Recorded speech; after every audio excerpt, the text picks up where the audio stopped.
Well, well, well. Welcome, my dear, delightful friends. We're going to start in 2 seconds to the very last day of San Diego Comic Con. As I said in my tweet, I got a little depressed at the end of Comic Con because it's just nothing but, pop culture, comics, toys, video games for 3 or 4 days. And even though I wasn't there this year and I'm not there today, as I've said before, I really like Comic Con virtually more, given how crowded it's gotten. One day, maybe the same guys that did. I'm not going to eat off stream. I'm just having a lifesaver. Maybe the same guys that did the virtual convention for video games will get involved with Comic Con and things like that, because it really is a pain in the fucking ass to go down there. Let me fix this light a little bit. 1 second.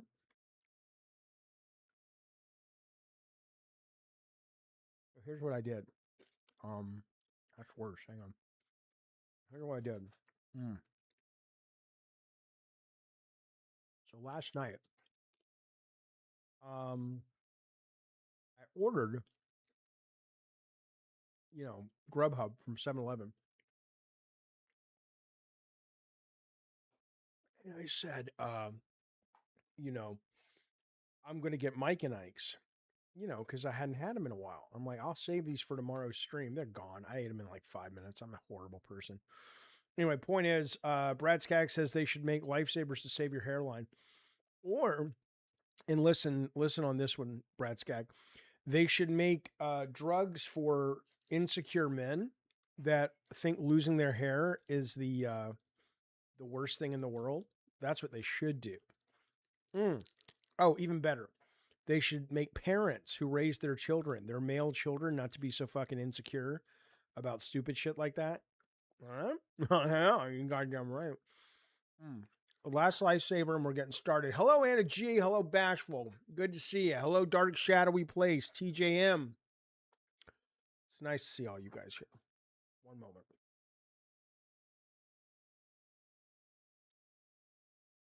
Oh, neat. You're watching this Sky Blazer on your TV. I love that. I love that. Oh, 9 Live. Good to see you, buddy. All right, we're about to start. I promise.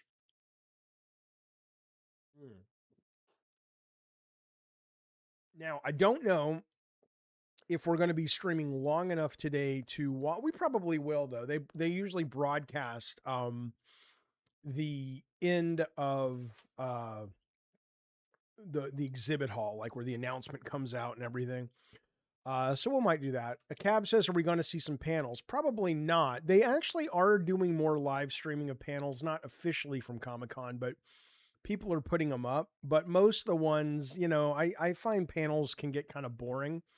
Here's what we're going to do today. Let me show you what the plan is. But again, if there's anything specific you want to see, a trailer, unless we've already watched it over the last few days, we can do that as well, or a booth or whatever. Can I stream Token yet? I have to download it to my PS5 because it was giving me on PC so many problems. Like it would run probably 40% of the time. And then when you ran it, it was great, but you couldn't stream it because it would do something where you got massive, it didn't even feel like slowdown, like latency or anything. It felt like a switch got flipped where the game was playing like in debug mode at like 30% speed. And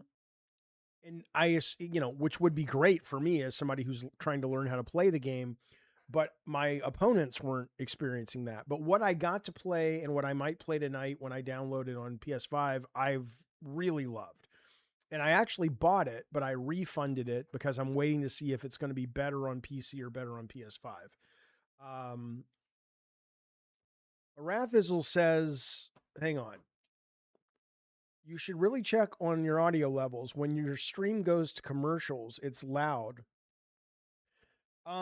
My audio levels, I have tuned them within an inch of their life, and my understanding, and people tell me, they tell me all the time, and Anna lets me know, if we're at a good place with them. But my understanding is that YouTube is, and I think California just passed a law, believe it or not, and hopefully it'll affect everyone else. But commercials on TV and commercials on the internet are intentionally played louder, so they get your attention.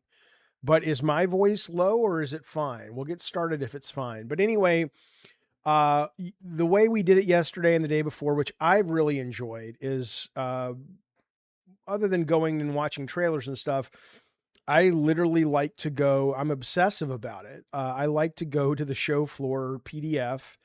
I have AI has gone through and given me links to all the companies and small artists. And today we're going to mostly be looking at small artists, which is kind of cool.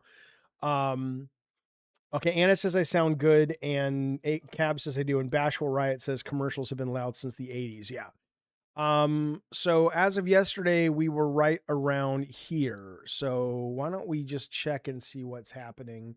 I will say before we get started, I want to show you two things. So as you may know, the Avengers, you have me all the way up in volume. I mean, if I turn my gain up like this, is that better? I don't want to just blow out your ears is why. Is that better? Because I don't want you to have to turn me all the way up. But Doomsday had been announced, but they brought out the whole cast and they showed a trailer, which we kind of semi-watched with Hall H. Somebody was streaming it. But a lot of the spaces for the toys and licensed products yesterday had been empty because they had to wait until Hall H was done with their revelatory announcements. So we're going to look at a couple of new toys first and just kind of see what they've revealed. And then look at that. That looks great. And then we'll get to the show floor. Look at this. If you're curious, there's a website called Toy Arc. Okay, this sounds better. Okay, good. That takes basically every picture you could want from fucking Comic-Con of figures. So if you just want to kind of peruse on your own, or if I go too fast. But there's Gambit with Channing Tatum, who I thought did not look good as Gambit. I know everybody seems to be losing their shit about, finally, this is the perfect casting. Why? I couldn't tell you. He was fine in Wolverine Daredevil, but I didn't get the sense that he was, I thought he looked a little stupid, but it may not be him. It may be that weird head wrap he has to wear. I don't know if he was at Hall H yesterday. He probably was. Somebody said Tobey Maguire was on stage with them, which I'm a little surprised by. I didn't see him at all, but it was hard to kind of see. So there's Gambit. Of course, and then I start streaming. Who wants me? All right. The toy looks pretty good. Not bad. Hey, thank you for 9 lives for the thumbs up. I appreciate it. Yeah, he was weirdly bulky for the character. I agree. His face is too wide. Yeah, Adam Blue says Guy Pearce would have been an awesome Gambit. He's probably a little too old now, but yeah, maybe that's what I'm just going to say it. He looked fat in like out of shape to play a superhero in Wolverine. And obviously Channing Tatum is a very good looking buff dude. I think he was in the stripper movie and stuff. He's not like a guy who's let himself go. I don't think it's like a Brendan Fraser thing, but maybe he has, or maybe it was just the costume, but something looked really weird in that movie. Yeah. Carrot Top would have made a great one. You're right. No, you're right, Tyler. Okay. Cyclops looks awesome. Although this is the first time I've ever seen the costume where it looks like overalls. It looks like this is what he wears when he works at the gas station. Not the costume design is great, but just the legs here, all the cloth, it kind of makes it feel like he's just like working on changing your oil and shit. See, Bashful Riot says anybody but Channing Tatum would have made a good Gambit, but I mean, I don't have a problem with him, and I thought he was good in the movie, but I know that was like a fan casting obsession for the longest time on the internet. And I'm like, where did that come from? That's pretty cool. Doctorian Dumoto. You know what's really neat though is Ian McKellen's in the movie as Magneto, and you'll see him in a second. And it is, I did see somebody online go, well, isn't Dr. Doom's armor metal? Yeah, I'm sure they'll address it, but it's like, couldn't Magneto just, crush him like those guys in the submarine last summer, from the inside out, or from the outside in? But I don't know how they're going to take care of him in the movie Magneto and Doom, but I think McKellen has such a better presence, especially old Magneto. Like here, I mean, this guy looks like he should be the villain. I'm like, holy shit, he looks badass. Old with the mullet or the long gray hair Magneto. He cuts a pose much more intimidating than Doom, but we'll see. We'll see.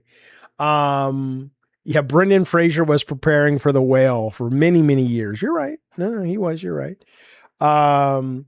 Brad Skaggs says, I worked for a day at a restaurant Carrot Top was a regular in back in Florida. I hear he's actually a really nice guy. And he's not an unfunny guy. Like if you actually see him do his comedy, he's become a joke like Nickelback, but he's actually, he does funny prop comedy. But I mean, I've never seen him live. I've just seen him on YouTube. Stewart looks great. There are 4 lights. I guess this guy is still going to be Kelsey Grammer, because I heard that Alan Cumming guy, was playing.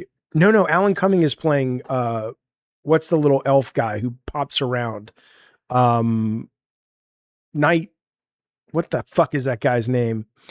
With the spiky tail. He's an X-Men. That's who he's playing. What the fuck? Night Elf? No, come on. What the fuck is that guy's name? Come on, Jay. I'm not going to look at the chat. I'm going to guess. I'm going to remember it. I'm not going to get old and have dementia. Maybe I will, but I hope not. Okay, I see him in my head. I see him in the red and black and blue costume. I'm remembering him in X-Men 2 when he was going to the White House, bamfing around, BAMPF, all of it. What's his name? Fuck. Nightcrawler. Yeah, thank you so much, Realski. I had to look. Actually, Vivi Violence got it first. Thanks, guys. God damn it, don't get old, kids. Although it does beat the alternative. What is that? Oh, those are his feet. It's like Hobbit feet. Kelsey Grammer's such a weird choice, but it's a good choice. But it's just weird because I can't help but see Frasier. Okay, there's Thor. Although Thor has the short hair in the trailer. These little statues are getting kind of crazy in terms of just realism. You think women buy these or gay dudes buy these and just like take them home and it's like, I know you're only like this tall, but you're getting in the bathtub with me. Shut up, Anna G. Jesus. Listen, that woman, Anna G, is a filthy woman. She got a nasty mind on her. Okay, there's the Huck. I think we saw the Hulk yesterday, though. Okay, so this is more. I don't know if any of these are new.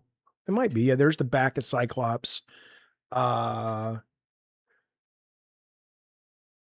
that's cool. I love the visor, whatever that is, the effects. All right, we got you. We know. Give me something new where I'm moving on with my goddamn. Okay, this is a repeat. Okay, so that came out. We saw this. Okay, cool. This was funny though. Before we get to the show floor, it's fun. So a lot of artists have been complaining. Here it is. Really curious how this booth got into SDCC, considering any rivals figures. I don't know. I'll look those up in a second. Am I ever going to do a playthrough of the Twisted Metal series? I think so, maybe at some point. Not immediately though. But I got to finish God of War 1 first. So, but maybe. Really curious how this booth got in, considering how hard it is to get a booth as a new exhibitor at Comic-Con. Did they buy an established booth space? Is it an established booth?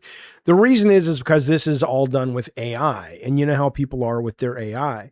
But what's funny about it is that I understand, especially at a case, I understand, especially at a place like Comic-Con, that it would be weird to have AI stuff because a lot of people would be really upset.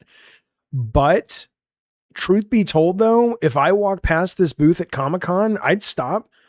This looks cool. The slasher universe, one universe, endless terror. These guys look cool. Catholic schoolgirls versus inbreeds. Come on, I'm gonna stop. Sometimes an idea is all you need, you know? There you go. Hey, Awesome Tatum. Thank you so much for dropping 5 gifted members. Everybody thank Awesome Tatum by giving him a pickle tickle or telling him he's your best goddamn friend. We appreciate all that goddamn support. Thank you very much, Awesome Tatum. I don't think we're on members only today. We might change over later to chat members only, but for now, yeah, I'd vote for the schoolgirls. I like it. I like it, you know? Okay. Anyway, I wanted to show that because it was interesting that's kind of creating a little controversy. All right, here we go. Here we go. Here I go again. We are going to stop by. Let's see what's next on the show floor. Okay. So TJM says, I'm not paying them for shit that takes a few prompts to create. Fuck them. Okay, then don't. I mean, I can't convince you and I won't, but eventually you'll see. You know, it's just like, you know, to put together anything requires creativity. And I understand that you resent the fact that maybe, like when I go see a movie, or I read a comic or whatever, like I'm reading this right now from JSD, right? Berserk. I've showed you guys this ad nauseum, but I love it so much. But I don't love it because when I'm reading it, I'm like, oh my God, the guy who made this worked so hard and I can appreciate that and I can see that. No, I love it because it's just good. It's just engaging. It's a good story. The art's not even that great in a lot of panels, but it's compelling. It moves fast. It's violent. As a customer, that's all I care about. I'm not sitting. I mean, if you guys actually consume media and part of your consumption of it is, oh, I really do appreciate how much time this panel must have taken him. That's cool. But even as a guy who's gotten paid to create, I have never thought about creativity that way.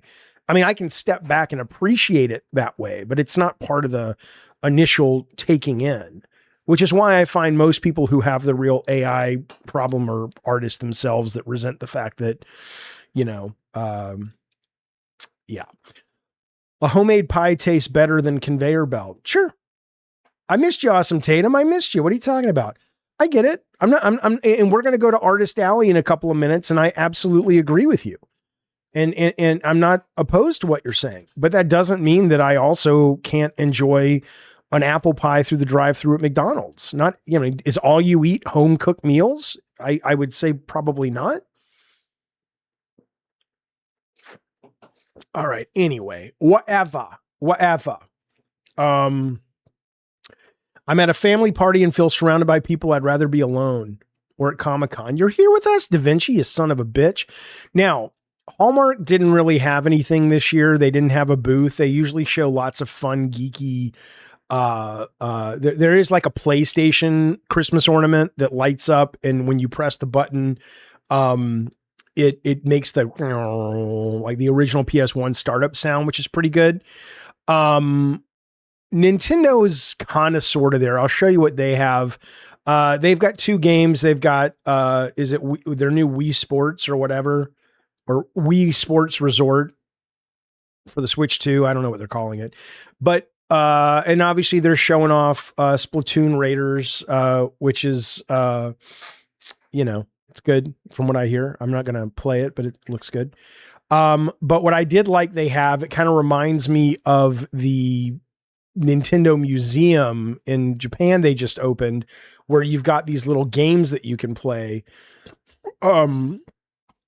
They have like a Splatoon Raiders kind of like shooting gallery, which is kind of fun. I don't know what you win. Maybe you win a brisk or something. It looks like it's outside.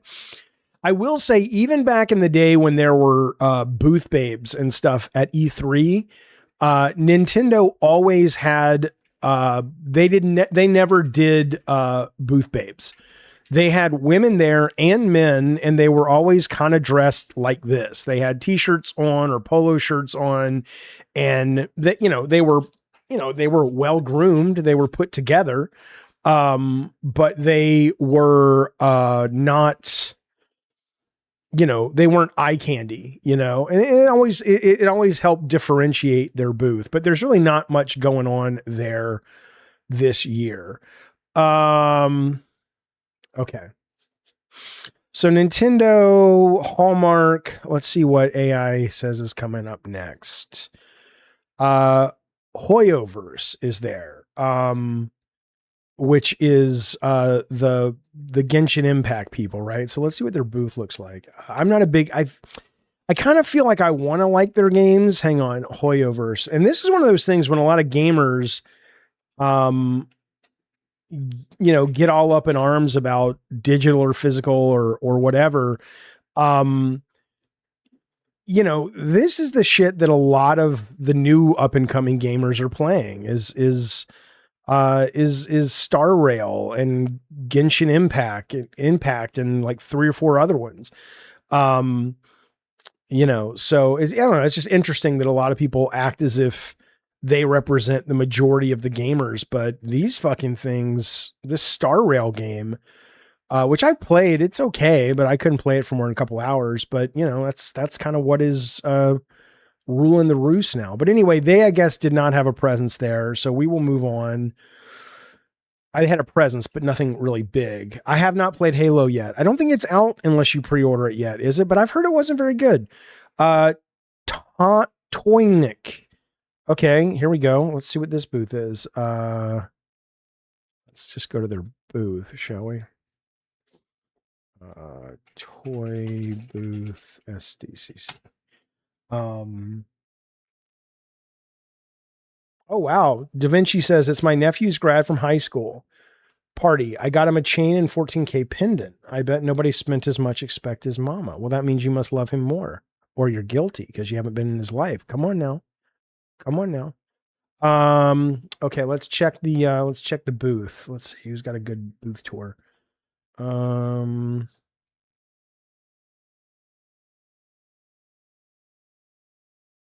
on. Hey, come back.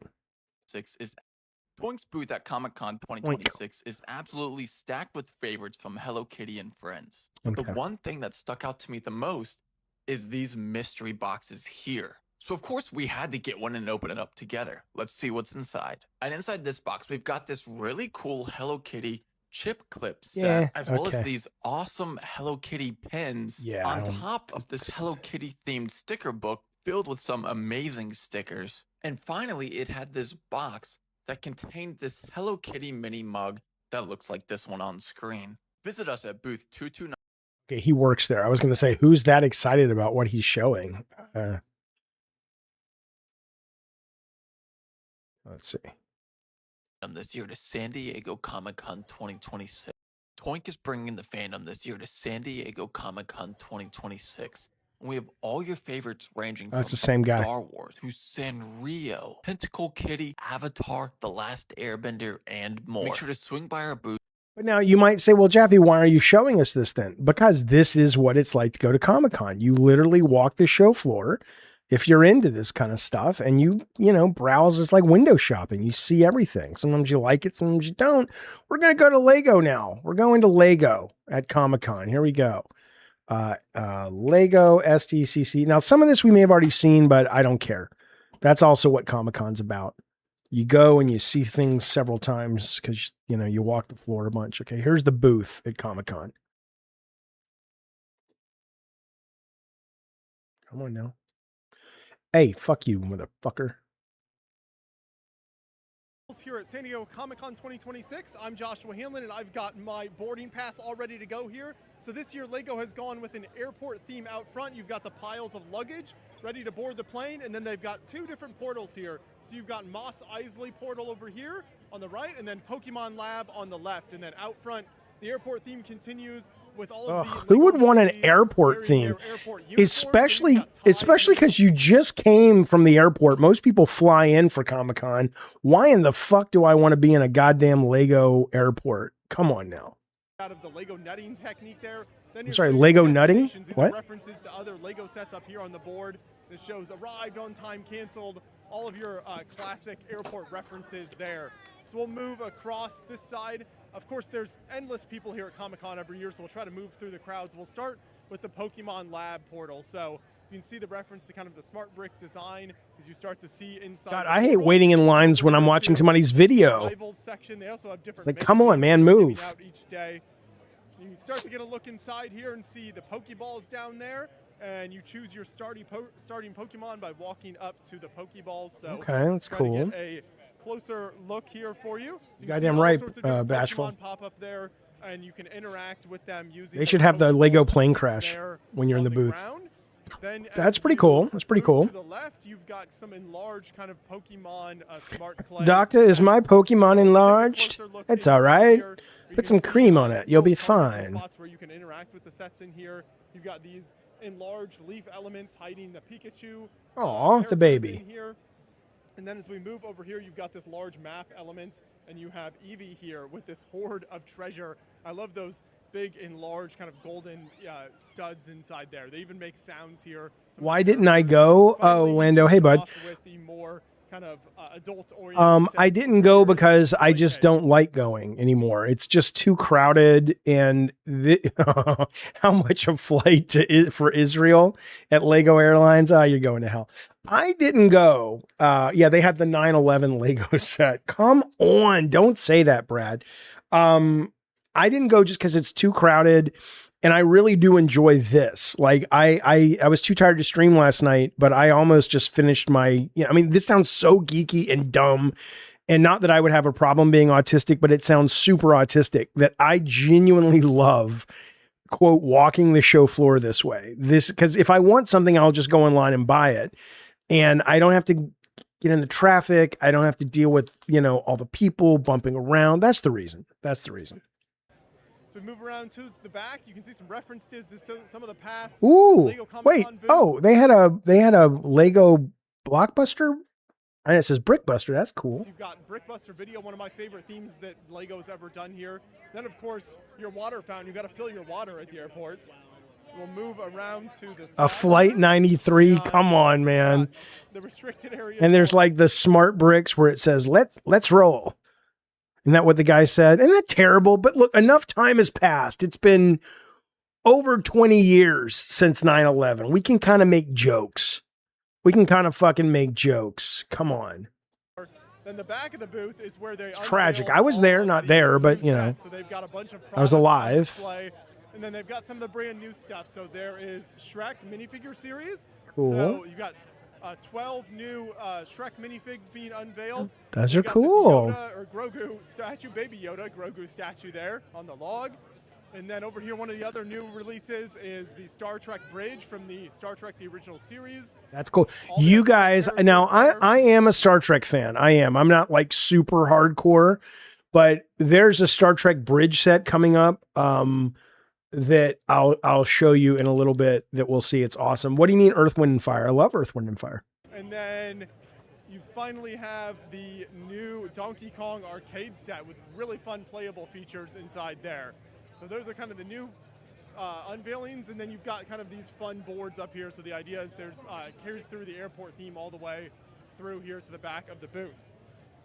We'll circle around now to the side, and we've got more references to past Lego Comic-Con experiences. Okay, well, that may be true, Middle Earth. Middle Earth says 9/11 jokes aren't funny because most of them are from people who viscerally hate America and are taunting our deaths. Well, that's not me. I just think it's, look, hang on. I have a Facebook post from ages ago that's still up. And this female rabbi I went to college with, she became a rabbi, got mad at me because it was a Sophie's Choice Lego set. And she's like, that's so tasteless and, and I'm like, I know. That's why it's funny. I don't think the Holocaust was funny. I don't think Jews or anyone dying en masse is funny. But the idea of a Lego set where you're playing, you can build the train station where Meryl Streep has to choose between either of her kids because the Nazis are going to take the other one. It's horrifically hilarious. I don't know. Maybe I'm just a weirdo. That's true. Here, there's the different magazines that they're showing up. Magazines. Mission Crew patch that they've done in years past, some of these posters from last year, then some of the sets. And then we get to the Star Wars portal. Yay, so cool. You've got your Dagobah, you've got your Mos Eisley Cantina, and your Dewback here. And then, of course, just kind of the oversized, kind of larger scale smart Yeah, they have here. the 9/11 set for the Middle Eastern territories, which is very, very different. Like it's, you know, it knocks down easier. But then the American set, it collapses totally differently, just like a controlled demolition. And there's little Lego bits of thermite that you can anyway, here we go. You're able to do photo ops like sitting on the chair. Cool. Of course. That's cool. They've got a bunch of the sets on display here. You can even pet the Dewback over here. And then finally, in this section, you've got the Cantina band where you can stand Goddamn right, Bashful Riot. microphone Oh, that's cool. and have your photo op. So lots of focus on the smart play sets here. I think that's. I never do photo ops because what am I going to do with them? But they're fun though. They're creative. In the background too. Imagine if you're a kid, they're pretty cool. Photo op over here.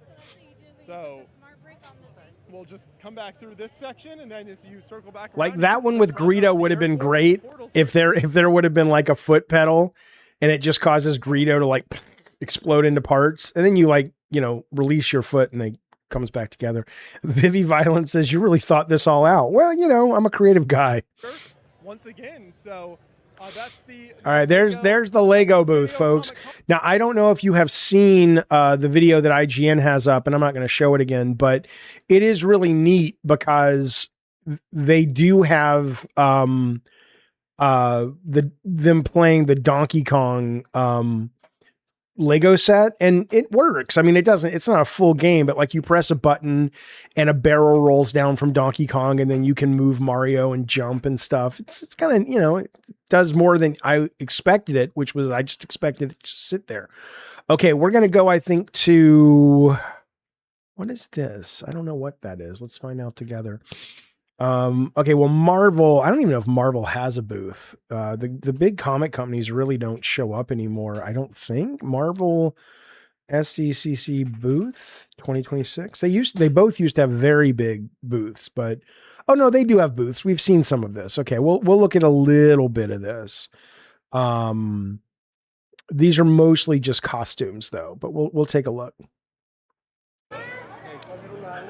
Well, hello, welcome to San Diego Comic-Con. First stop, the Avengers Doomsday booth here, the Marvel Studios booth. I guess now they're playing the full they're going to be showing the concept different things on the screen here all weekend. But I guess now they're showing the full trailer, which has leaked at least a rough version of it, the new Doomsday trailer. So yeah, Dr. Disrespect toilet tour video canceled this year. You goddamn right.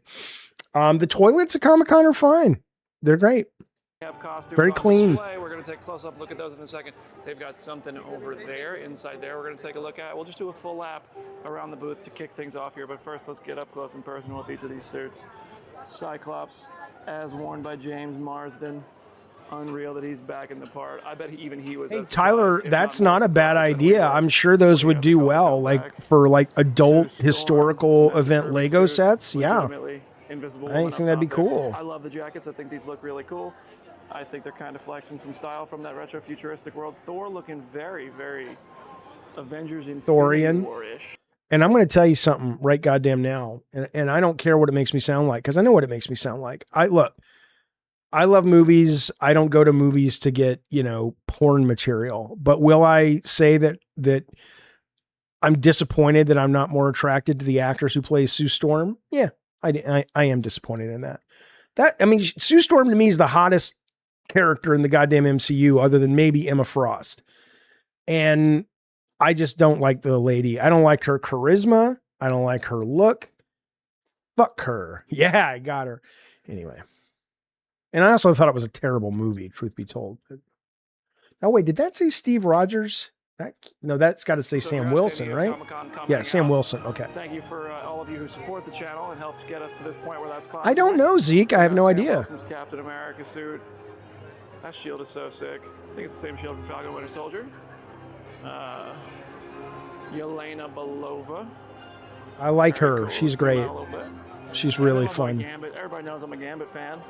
I like Channing Tatum in this part quite a bit. Got that X on it. Oh, look at the card in his hand. That's pretty sick. Yeah, you're right, a cab. Pretty sick. Look at him. I think she was in it. Wasn't she Maybe he Kitty made it out of the Pryde way. or Who knows? something? Maybe that deleted scene Or counts Rogue? as canon. All right. No, we're gonna that's go Anna around Paquin. here. I think Elliot Page was Kitty Pryde, right? Go to this side. See what everybody's looking at. Oh, this is my first time seeing this with all of you. Oh, buddy. Cool. Why am I so tasteless? I don't know. I've worked hard at it. College, maybe. I took some classes. Oh, buddy. I can give you a serious answer if This you'd is like, so though. Sick. Wow. We've got ourselves a Latvian witch. That's looking kind of hexy down there, if I'm being honest. I've never even known about the Latvian witches. I guess they're kind of canon or something, but I thought they were just for the movie, but I've never seen them in the comics. Cool. Whoa, look at that. Or I probably have, I don't remember. Man, I can't wait to go to Latveria. This is going to be so sick. I mean, I wish my camera could be It's not a real place, sir. lens. This is me zoomed all the way out to show you guys what we're looking at here. This is pretty sick. All right, let's keep a lot of people lined up here. We'll see what they're lined up for. Comic-Con going all the way that way. My next stop is going to be the Sideshow booth. And then, I mean, there's just a ton Yeah, of we stuff. looked at Sideshow yesterday, so we're not going to look again. But if there are any booths and you're watching this, just getting these turned around as fast as I can. The Wolverine if there are any, you know, all these are online, obviously, so you don't have to, like, you know, put up with my shenanigans. But oh yeah, I saw Destin, right? I get Dustin and Destin mixed up sometimes. He did a photo op with this Wolverine thing from the game. Let's take a little zoom in. I'm not going to get in the line right now, but there's Wolverine. Oh, they're giving people claws too. That's pretty cool. That's sick. A little Easter egg for you. All right, there's a wide shot. You got Trask Industries down there on the rubble too. Yeah, Gosling's playing Ghost Rider. He came out on stage yesterday. They're going to let people be out here playing. Who knows? I doubt they're going to let people be out there playing. That would be something. Yeah. No, not 100, 1,000. 1,000. Look at that artwork. Avengers gift shop. Oh, I'm going to have to go in here. Come on. Oh, brother. Oh, brother. This is going to be trouble for me. What are they selling? What are they selling here? Look at this guy. What you selling? What you buying?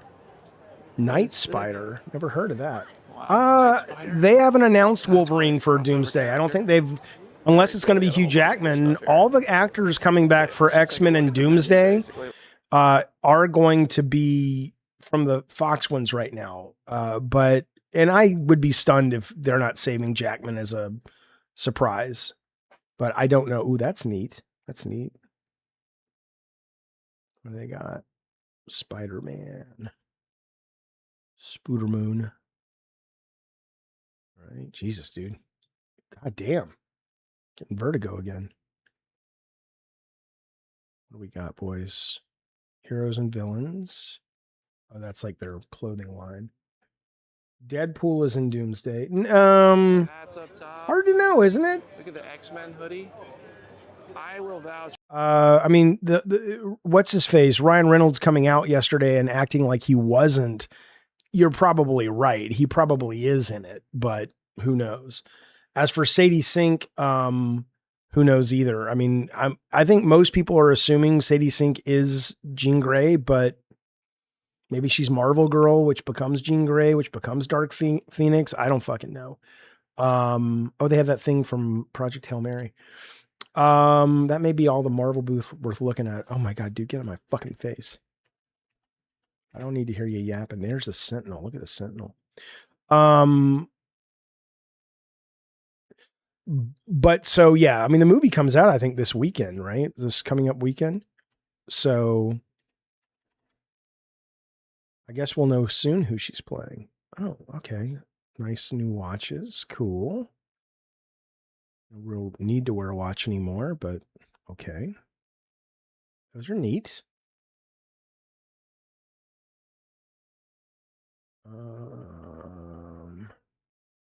Receive a special. What is that from? Is that Boba Fett? Oh yeah, it's Boba Fett watch. Dr. Doom watch. That's pretty cool. Star Wars watches. Good for geeks, man. Again, if you wear a watch, oh, that one's cool. I like that one. Yeah, I'm going to see Spider-Man probably Thursday. I think their previews. I'm very excited. What do you mean they can't announce Jean Grey yet? You mean because she's in Spider-Man Brand New Day? Did that person have Spider-Man shoes on? Hang on. I want Spider-Man shoes. Look at those. I don't know. I'll never know now. Brad says Citizen watches are shit. Yeah, I don't fucking know about watches. I don't wear a watch. What are we doing, buddy? Is that the whole Marvel booth? Yeah, okay. Well, it's decent. Okay, decent booth. All right. What else we got? Where are we going? Where are we going? Now, why did we go to Marvel, though? Marvel's not here. Maybe it is. Okay, we did Toink. Oh, we missed Oni Press. Hang on. Let's go to Oni Press. Maybe they don't have a booth. Hang on. Oh, it's here. Okay. Oni Press. SDCC. I should have asked it to give me... In fact, maybe I'll do that right now. It'll be a lot faster than this. Let's see. Let's just go to their reveals. I'm about to buy a new... I'll probably get another iPad. I was gonna get an e-reader, but I don't like to read books on e-readers. And I have gotten more into comic books and graphic novels and now manga. Manga's better on an e-reader though, so I don't know which one. I need to go do some comparison shopping. Let's see what these guys have. Oh, maybe. Okay. Archie in Hell, which is cool. I love what they've been doing with the Archie shit, man. For a long time now, over 10 years, they're like, fuck it, put Archie anywhere. I mean, you know, you knew something was up when the Punisher shot up Archie's school, if I remember correctly. Fort Psycho. But I really should read more indie not that Oni's indie, but you know. At the height of my, you know, video game influence, I actually pitched a comic to Oni Press. My agent set me up. And it was cool. And they gave me some good feedback. And I just never really got back to it because I got busy with Bartlett Jones. Adventure Time mixtape. Is that mixtape from the game? I don't think so. Cool. Yeah, they're doing a whole bunch of these new EC comics pretty soon. Hang on, I gotta get my phone. Hamilton Ventura. Oh, is Elvis's watch? Yeah, I remember going to Tallarico's house once, and that guy has he's into watches, dude. He had like a whole fucking fancy room in his house of just his watches. It was cool. No, it wasn't a superhero thing. It was kind of like a slasher version of the Suicide Squad. It was like the government had captured like the 5 best, like most notorious horror slashers, and then basically figured out a way to control them, even though they were reluctant. And there was a young woman who was kind of the protagonist, who was the pilot. Like she was their drone pilot in Vegas, and they would hot drop these people into zones all over the world that were like, you know, military conflict. And so I still love that idea. I just, you know, I have too many fucking ideas and I got busy, and I wanted to start a company, which, you know, that went well. It was fun though. The company was fun. Okay. What's coming up next? Hellraiser the game. Yeah, that looks fucking awesome. Okay. What's ID? Okay. We've already seen Lego. What are compact comics? Okay, let's see. Boom Studiotos. They don't have a booth. I've already checked. Pop culture art books. Okay, let's go there. Come on now.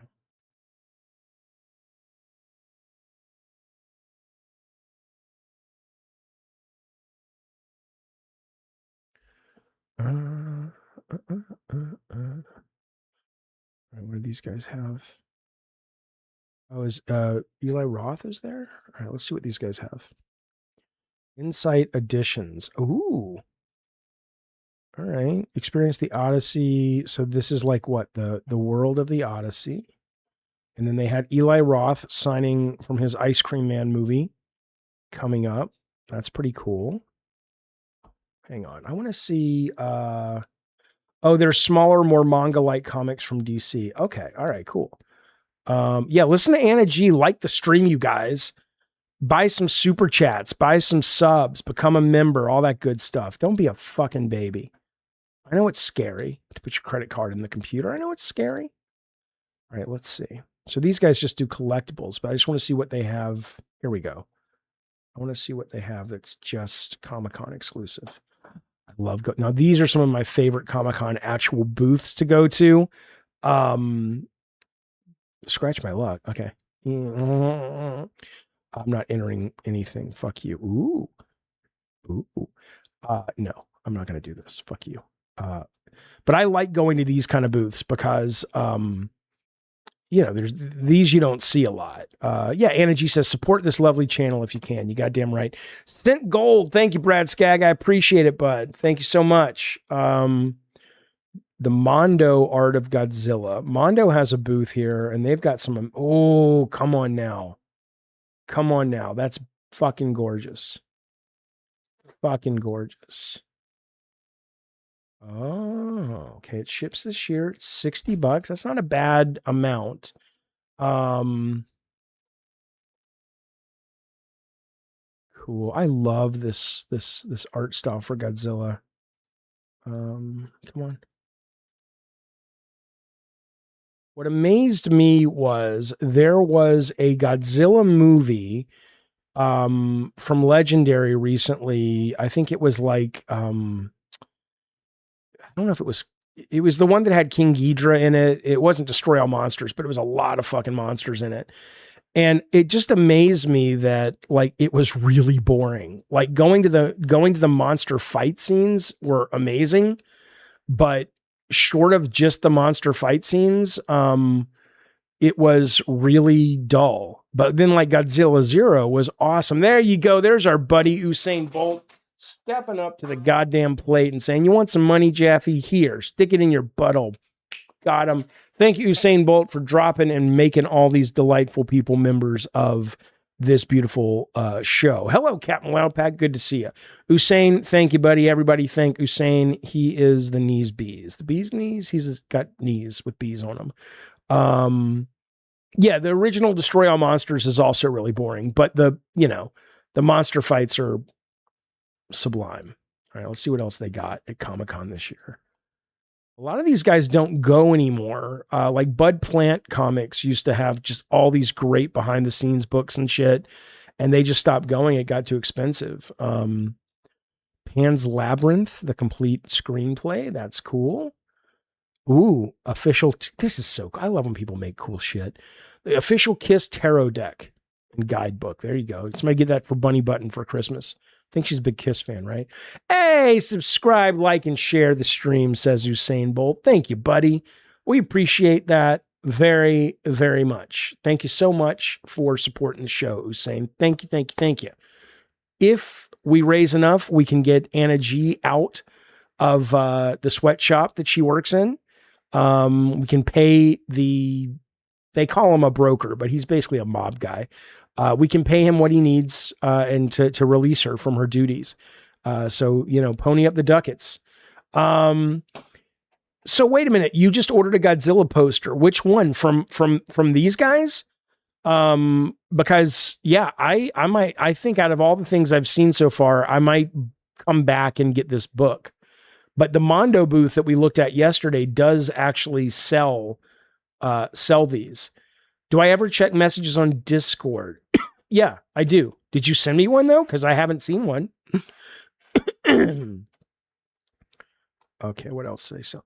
The official coloring book of Jim Henson's Labyrinth, Gilmore Girls. I love the new the Gilmore Girls Autumn Festival. Shut up. Because, I love Autumn and I love the Gilmore Girls. But what I was going to say is I like the new Gilmore Girls that they did on Netflix recently actually more than the original series. The original series is a little hard to take. It's too much, No from Amazon Jaffe is also in a frame. I don't understand what that means. No from Amazon Jaffe. It's also in a frame. What? Oh, you ordered it from Amazon. I understand. All right, send me one right now, Captain Loudpack. And what I will do is after this stream, it will be at the top of my list, so I won't be able to miss it. And I will hit you back and say, oh, I got it. How about that? How about that for a lovely little deal we'll make together? All right, I'm not going to go through all these, but these are pretty, well, maybe I will. Ooh, Marvel Collecting the Universe. There's a Sideshow collectible book, you guys, of just all their beautiful fucking statues. See, that guy looks better as Gambit. See how the mask kind of comes down at the chin? I mean, again, I'm not like, you know, it's got to be this way. I just don't think Channing Tatum looks great as the character. That's all. That's cool. All right. What's this? Harry Potter. Call of Duty Black Ops art. Back to the Future screenplay. Huh. The Labyrinth novelization. Okay, and then we get into all this. I think this is more of the same shit. Okay, Anatomy of a Mutant.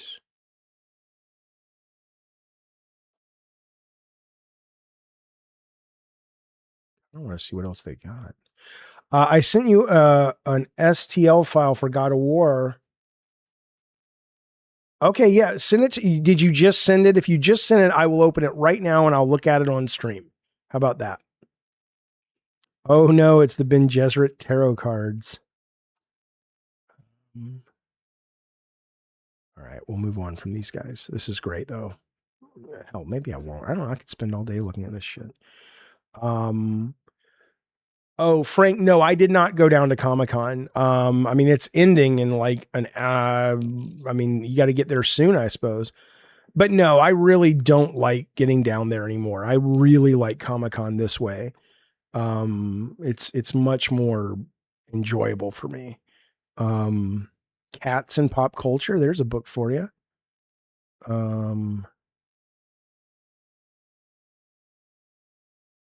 Captain America. Open Discord. Okay, let me open it. You saw Benny Hill tarot cards? Cool.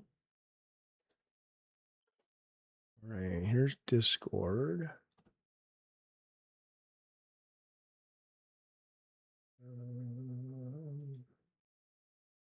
Ooh, that's cool. All right, hang on a minute. So, what are you saying? You're saying that you made this or you can print this? That guy looks awesome. And it's the original Kratos, the good Kratos. Wink. That's cool, man. So what are you asking me? I'm not sure what you're asking me, but I think it's beautiful. Absolutely. That's great, dude. I'm the only person who enjoyed Master of the Universe. No, I enjoyed it. I liked it. I haven't finished it.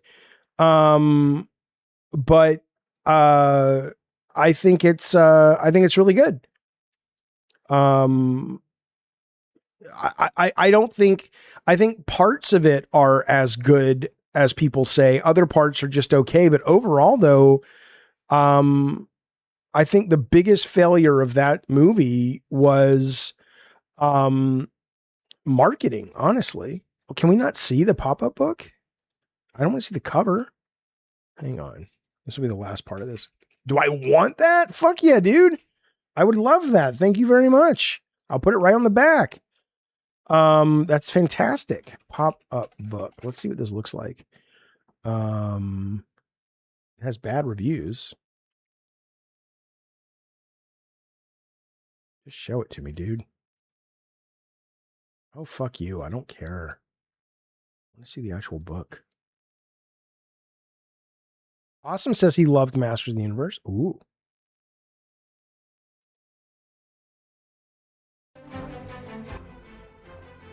That's cool. I like that. Oh, that's cool. Come on now. What are you talking about?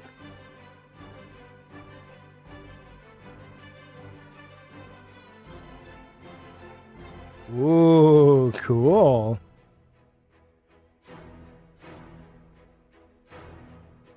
It's not very long, though. I was expecting more, but that's cool. That's neat. These people complaining all the goddamn time. All right, let's do this. Let's take a break. Well, let's go to a few more of these. We'll get through this aisle, and then let's go over to Artist Alley and see what they got cooking up over there. Okay, Oni Press. Did we do Oni Press yet? I know we did Oni Press. We did. I don't know if we did Toynami. Let's see.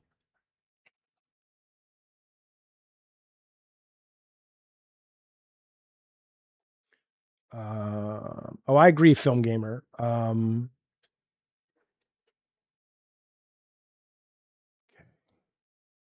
Toonami booth. Here we go.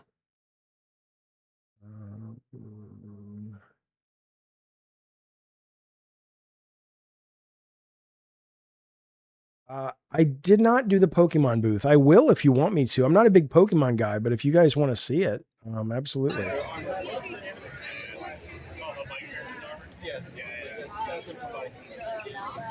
This is bullshit. Let's go to YouTube. Toy Tommy booth.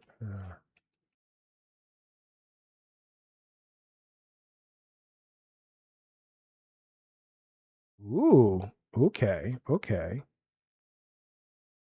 Oh, I want the Toynami booth. I guess we're gonna have to see it like this. Shorts. We're here at San Diego Comic-Con at the Toynami Robotech booth, and yes, they finally have the Robotech new generation. I did see the Johnny Depp's. Ooh, that's cool. 6C Combat Alpha for the low price of $549. It looks like they have the Red Alpha in development right now, but it's really nice to see this finally painted, available in person. Really cool to see. I don't know if I'm gonna get it though. It's really pricey, but they have a Lancer version coming out soon that's available, and this is this year's exclusive. That's cool. Shadow black gold version. So these kind of custom anniversary editions kind of reminds me of the 25th anniversary edition Macross figures that came Yeah, out. the Johnny Depp clips were fun. The movie trailer looks good too. For Scott and Rand out there as well too. They also have some older releases. They're coming back with the Morphers line. So what would you watch if you've never watched any of these? Would you watch Gundam or Robotech if you were trying to read this stuff or watch this stuff? But it looks like this is it for now. Check it out. I am checking it out. It's cool. All right, so that's kind of what they got. All right. I'm going to start on a God of War 3-piece. Kratos versus Cyclops is going to be huge. Oh, that's cool. That's cool. The GoBots. Yeah, I haven't seen any GoBots, sadly. The Matchbox trailer for the Matchbox movie looks pretty fucking good. Okay, Tamashii Nations. Okay.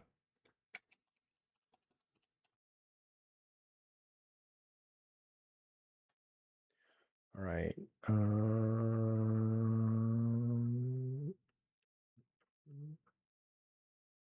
we go. Oh, you'd start with Gundam. Okay. Cool. They got some good brands.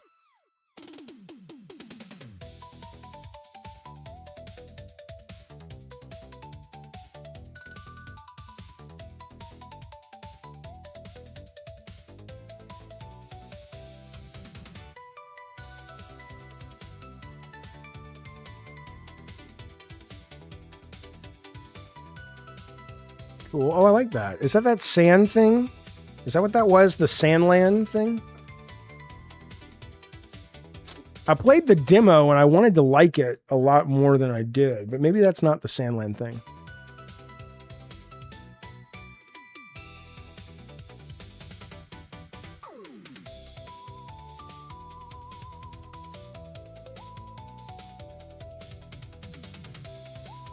Cool. Look at that gun, man. That's awesome.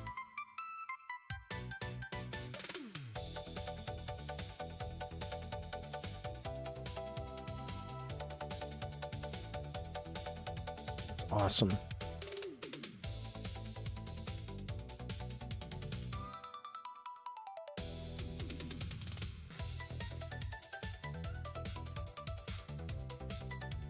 Cool. So how close are you to the con right now, Frank? Nice. Oh, okay, cool.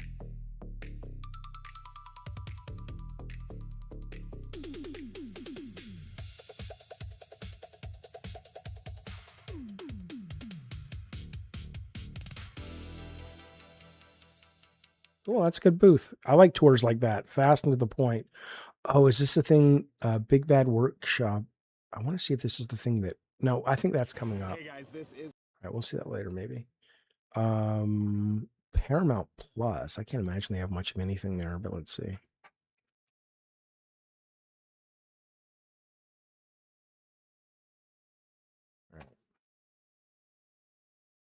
Oh, cool, Frank. Well, hey, live stream from there. Call in. Tell us where your YouTube is or something. I want to see. Paramount Plus.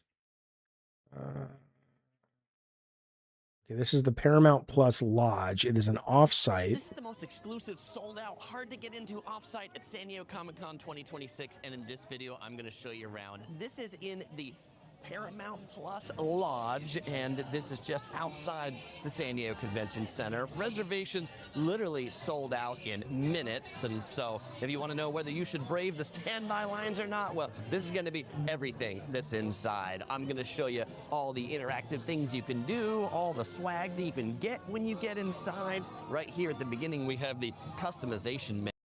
Well, I make a new playlist. Only for SDCCU? You mean these specific walkthroughs or whatever? Menu that you can choose to customize a leather. Oh yeah, Frank, do it on Discord. That would be great.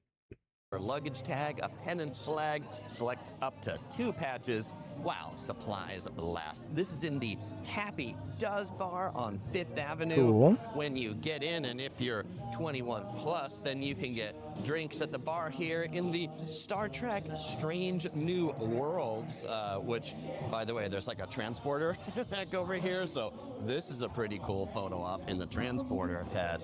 He is always Oh, that's hungry. great, David We have Seeger. the That's excellent. alien DJ right up there at the USS Oh, that's Enterprise. cool. That's cool. That is a fun What kind of art DJ. does she do? That's it, right in the Star Trek theme. Yeah, I can make a playlist for sure. NCC 1701 Enterprise right over here. And what do we have back here? Take a picture. Yes, I'll take a picture. I can take a picture in I'm here. more hyped TJM Let's for take a Ghost picture in Rider. here. I stand on the dirt. Okay, right here. All right, and the camera's up here someplace. Okay.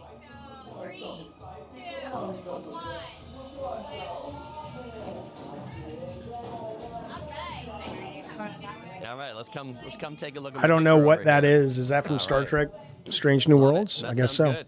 All right, and then you can text it to yourself. Okay, let's do email. I don't want to see your fucking email. Come on. Sent. All right. Thank you. Like they would do back room entry. If you see a lot of people with cameras, it's because Show me something cool, dude. I don't care. I want We're to see. back at the main Okay, there we go. entrance. We've got the Avatar, the Last Airbender. There's a little spot you can get your. Yeah, the Matchbox movie trailer is up now. It's good. It's a genuinely fun trailer. It streams in October. It's made for streaming with John Cena and Jessica, not Jessica Alba, Jessica Biel on Apple. Peach iced tea.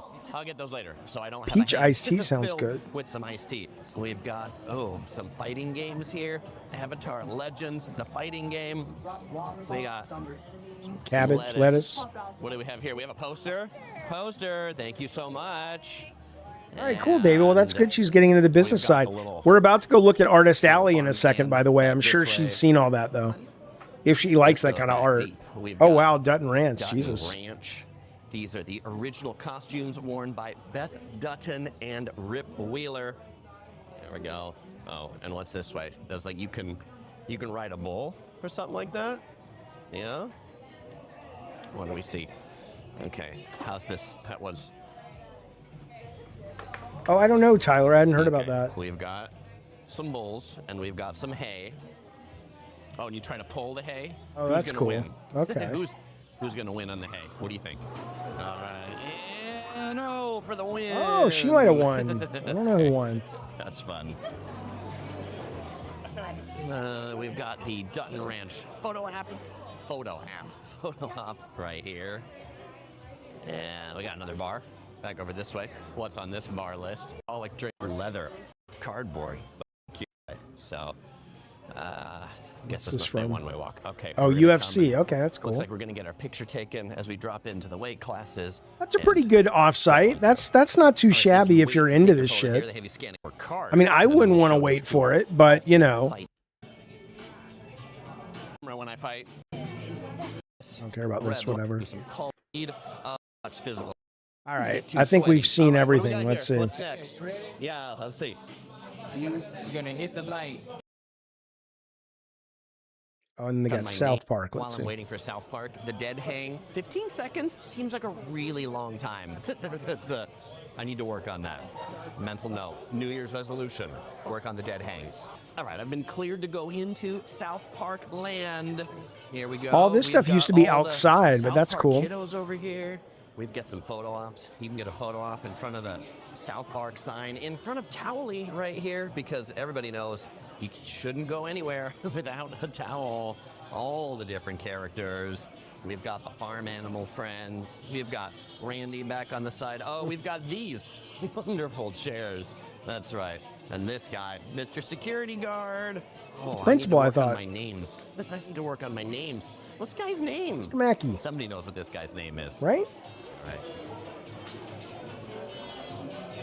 And then we've got this little kitty back That's over Butters, here. but what's he? Oh, he's got a. Is he got a Labubu? I think he's got a Labubu. That's cool. All right. Isn't that Butters? I don't watch it that much anymore, but. All right, so I'm back at the front now. I didn't get my pennant or. All right, I braved the line and I got my on it luggage tag. Cool. Not too shabby. All right. So, PC principal, right? Okay.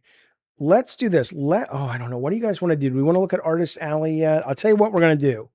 I'm going to put up a poll. Okay. Okay. Keep doing big booths, Artist Alley. I'm going to go get a drink. I'll be back in like 40 seconds. Whatever you guys decide is what we will go do. I'll be right back.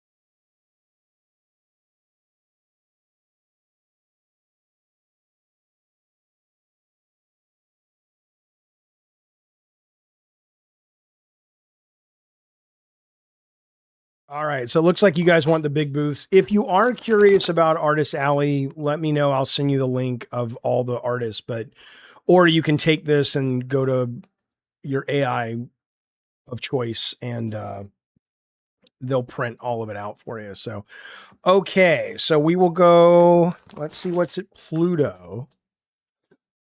Pluto TV SD. See what these guys got. I don't even watch Pluto, but I know it's kind of up and coming, you know? I don't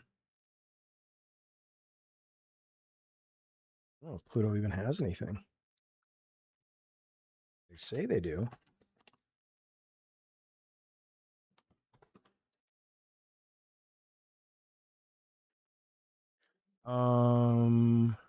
What's in store? All right, Frank. Thank you so much. Oh, happy birthday, Frank. 67 months, Diet Soda Soldiers. Thank you, sir. Yesterday was my birthday. And from what I remember before blacking out, it was amazing. Happy birthday, bud. Happy birthday. Oh, yeah, Jarvie, that was great, man, to see Ghost Rider. I agree. Okay.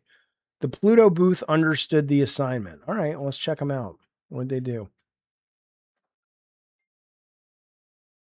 Hang on. Come back. Where's your audio?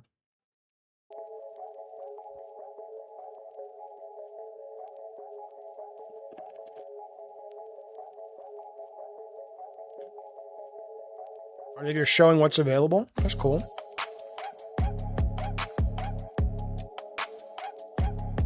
Is Pluto TV just a website, or do you have to have like a Roku box for it?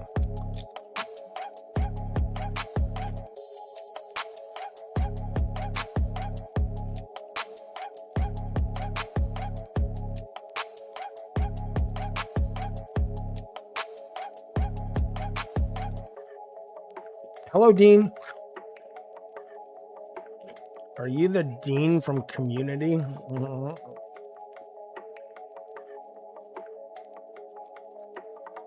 What's this? Who's that? A Legend streams free, starring Ashley? Who? Is that right, Gun? All right. Well, there's the Pluto booth. Okay. Let's keep it going, boys. Smart TV usually have it. Okay. High quality pop culture button down shirts. All right. Let me see if they'll just open this page.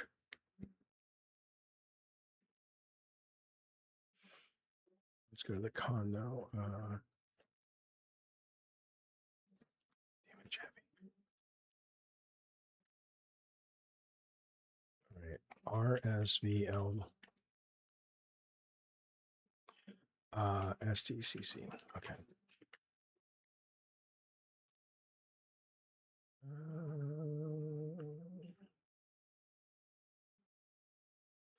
All right.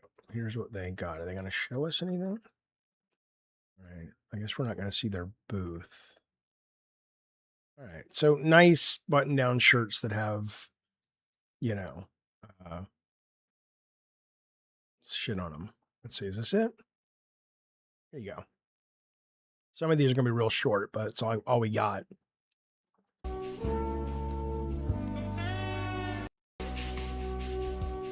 That's it.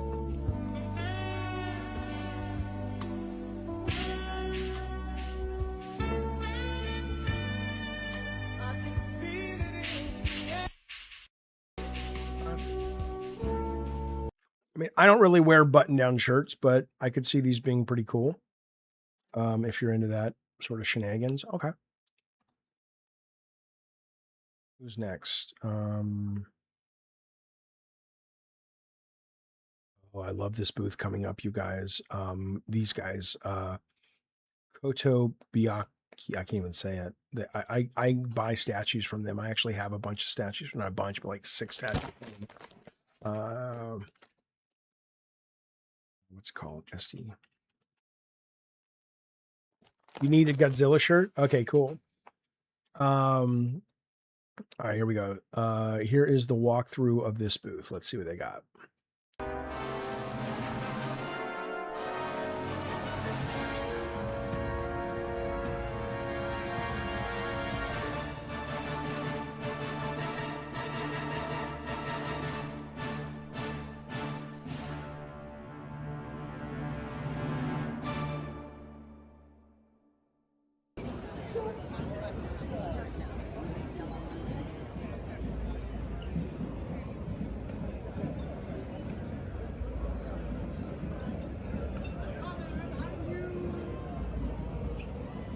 I haven't seen any Lantern stuff except just the trailer.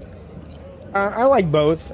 I mean, Hal Jordan's kind of a stick in the mud. I actually like Kyle Rayner, is that his name? More.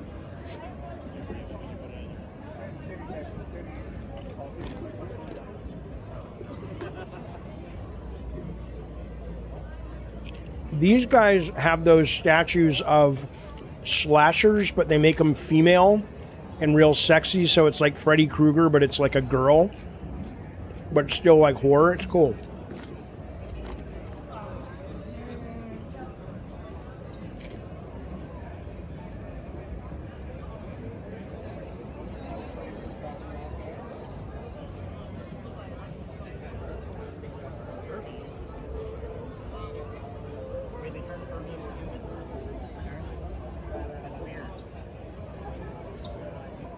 I do too, Aegon. They're really cool.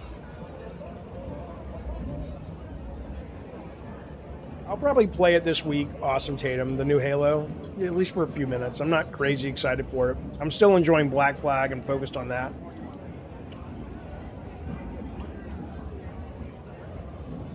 Cool. Hatsune Miku.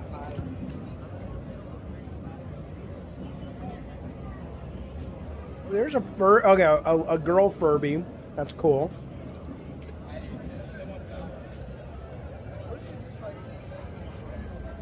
Oh, they're doing Monster High now. That's cool too. I gotta say, somewhere along the line, I've gotten into like girly figures. I don't mean like sexual ones. I mean like neon and super pop, K-pop vibes and stuff. There's something very happy about them, you know? I do remember Noja.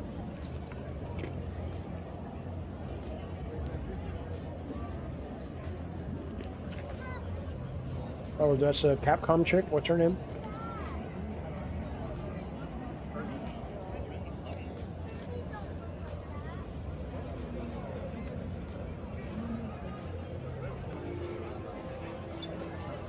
No, I'm sorry. Is my crunching annoying?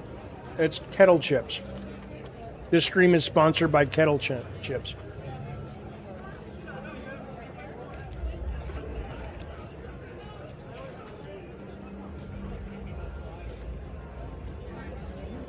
It's cool.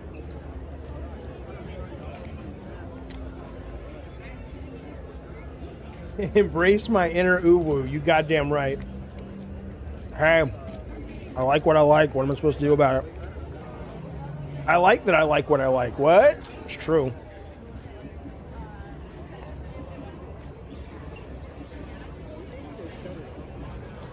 No, just plain. That's it? They didn't have very good statues this year. Usually, this is where I get all my like Wonder Woman and Spider Woman kind of sexy statues. No, that was not very good. That was not a very good booth tour. Shame on those guys. No, they're just, oh, it's a sea salt. So, okay, let's see. You goddamn right, David Seeger. I can't live anybody else's. All right, we already looked at Bandai yesterday. Let's go to Stern Pinball. Let's go to Stern goddamn Pinball, shall we?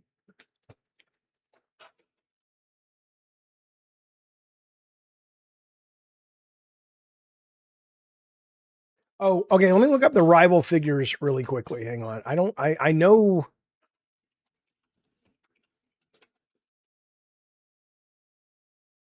I know they were announced, but I don't know if they are. There's Marvel Legends. Here you go. There's Marvel Rivals had a panel there. Action.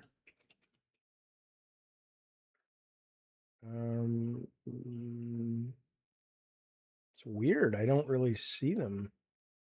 Maybe they just weren't there. Let's get rid of action figures and see if, or let's get rid of Comic-Con and see if we can see them. Because I have seen them online before. Yeah, they're already out, maybe? Is that right? Images. Yeah, they're on sale already. So, but no, I did not see any, that's great. I haven't seen any actual Marvel. What about Marvel Tokon figures? I wonder if these have been announced. Probably not yet, but those characters are fucking great, man. Yeah, hey JSD, the slasher chick ones, yeah. Female Freddy Jason statue. Yeah, these guys, yeah, they've made a couple other ones, but here's the Voorhees one. Look at that one. That's awesome. I think they have a Chucky one too, but yeah, I dig them. Okay. It's a shame if Sideshow doesn't make replicas. What do you mean You mean like smaller figures? Thank you, Reincarnated Thoth. I appreciate that. Thank you so much, buddy. All right, we looked at Bandai yesterday. Oh, Stern Pinball. That's where we're going, boys.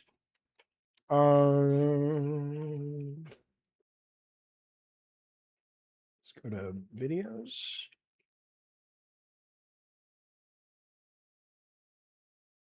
Oh, there's a Stern Pinball Arcade at the Marriott. I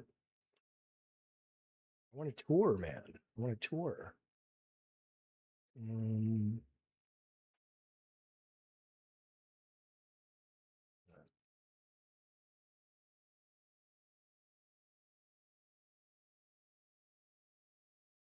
One sec, fellas. I'm finding it. Right, let's see.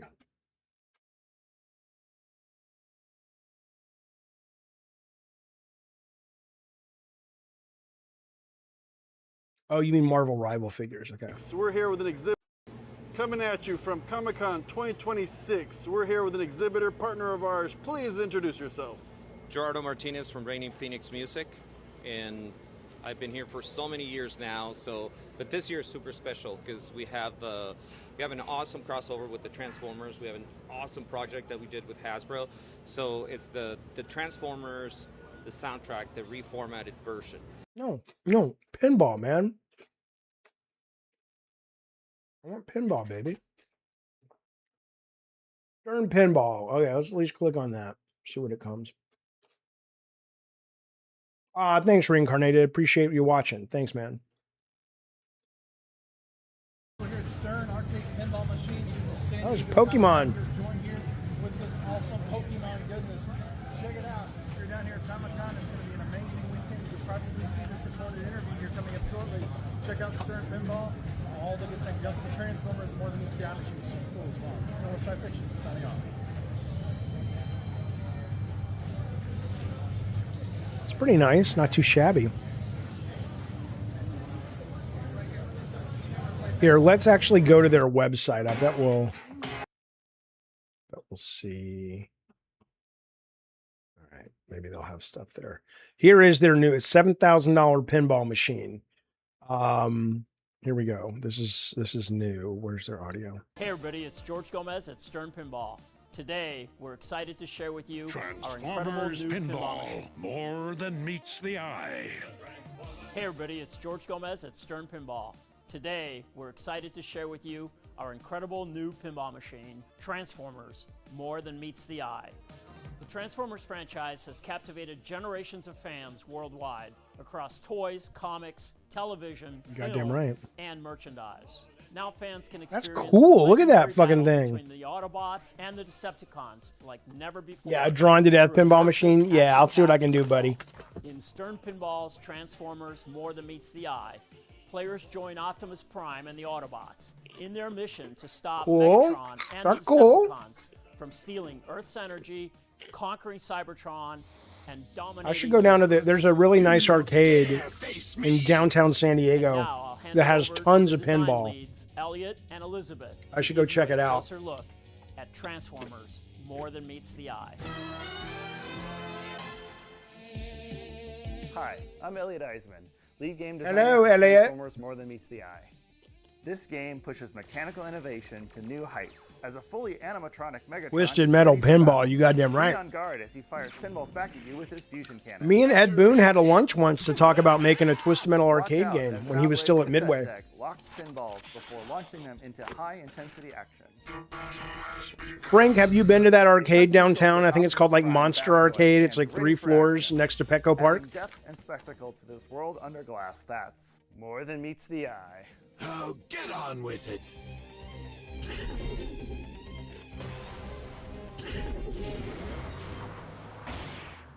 Yeah, $20, all you can play. It's great.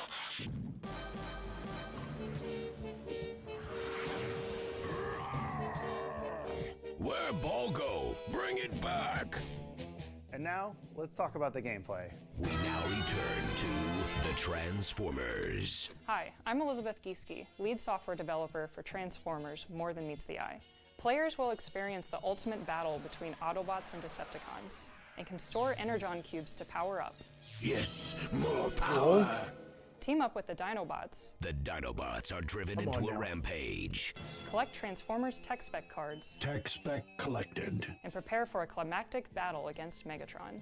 Players will embark on missions inspired. I mean, these guys have to make enough money that this matters. I look at this and I just go, To celebrate the 40th anniversary you know, of the I would Transformers love there to be a home game version includes of a all their special games. mode featuring Eventually they the come iconic out, but song, The Touch by oh, that's Sdcc. cool. Because to really master one machine, unless you buy it for your home, We how also often have are you going to custom play it? callouts from legendary voice actors, including Peter Cullen as Optimus Prime Decepticons incoming. Autobots, roll out. and Frank Welker Cool. as Megatron and Soundwave. Better luck next time, Autobot. Loaded with Stern Pinball's cutting-edge cool. technology, Transformers More Than Meets the Eye seamlessly blends physical and digital gameplay. So actually, oh yeah, that's cool With too. Stern's award-winning insider-connected platform, the With your machine phone. introduces a brand new Cybercoin wallet system, where players can earn Cybercoins to unlock exclusive challenge modes, including Prime Training, where Autobots guide players through the art of pinball mastery. And Optimus Prime versus Megatron, which for the first time provides a true head-to-head Oh, that's experience. neat. That's This cool. allows two players to compete simultaneously in real time in a split flipper fashion. That's cool. Roll out. Roll out. Roll out with Transformers. More than meets the eye pinball. That's pretty great. Frank, if you're going downtown, I think they were saying in the Marriott, they have a lot of these that you can play. Like this one's available to play. So, you know, hint, if you would. Oh, is that the one you, oh, now these are beautiful. I played the D&D one. It's very overwhelming, but if you take the time, it's pretty cool. My kid is a huge MCR fan and Gerard Way does one of the voices for it. Okay, this looks fun. I'm not going to watch all these. I just want to see this real quick. I just want to see what it does. Where's the audio, man? Oh, that's beautiful. That's great.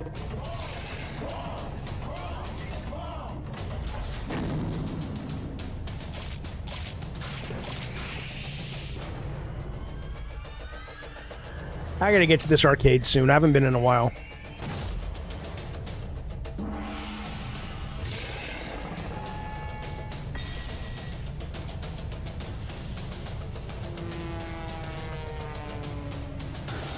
Come on now. Yeah, I watched G.I. Joe, but I was a little too old for Transformers. Well, you can't play with your phone a cab, but your phone stores stats and stuff. So the nice thing is every time you go back to it, it'll pick up, maybe not where you left off with your score, but maybe the table state or a variety of things, unlocks and everything. So that's pretty cool. I'm going to spend more time just on that website on my own later. That's great. Okay, Dark Moon. Let's check those guys out.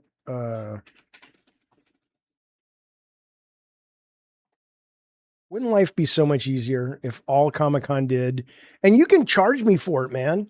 I'll fucking pay. I'll pay like $50 for an online Comic-Con pass that includes this with links and information about all your vendors. I'm sure your fucking vendors would love that. Because who's as fucked up as I am who's going to sit here and do all this shit that I'm doing? All right, Dark Moon. Dark Moon. What do they sell? Oh, that's a different one than the King Kong you were playing. Okay. Brand apparel. Okay. Is this Dark Moon like the videos? Like the horror movies and low budget shit? Apparel publisher. Claim it.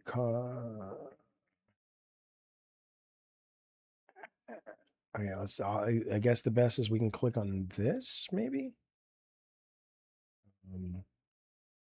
Comic-Con and PS Home, you goddamn right. Yeah, Dark Moon. This is different. This isn't the Dark Moon booth. I don't think this is a show, but that's not what we're looking for. We may just not be able to find it. Dark Moon. Okay, here we go. Maybe, probably not. Nope. Fuck me. All right. I guess we're not going to see Dark Booth, whatever the fuck they're called. Dark Moon. Oh, I loved the Super Friends, dude. Okay, Hulu. Okay, animation, Toddland. Okay, let's see. Hulu, Toddland. Here we go. 30 more minutes and the show shuts down, boys. It's always sad. I always think it's sad. Animayhem. All right, here it is right here. I think it's an offsite thing.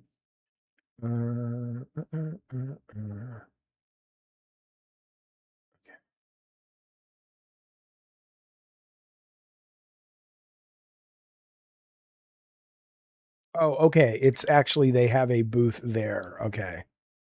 Let's see. But I want to see it, man. Exhibitor list. I guess we'll look at this one. Okay. Food kiosk, Futurama, King of the Hill. You can get food trucks there. You get all your root vegetable fried rice. Fried rice sounds pretty fucking good. Here we go.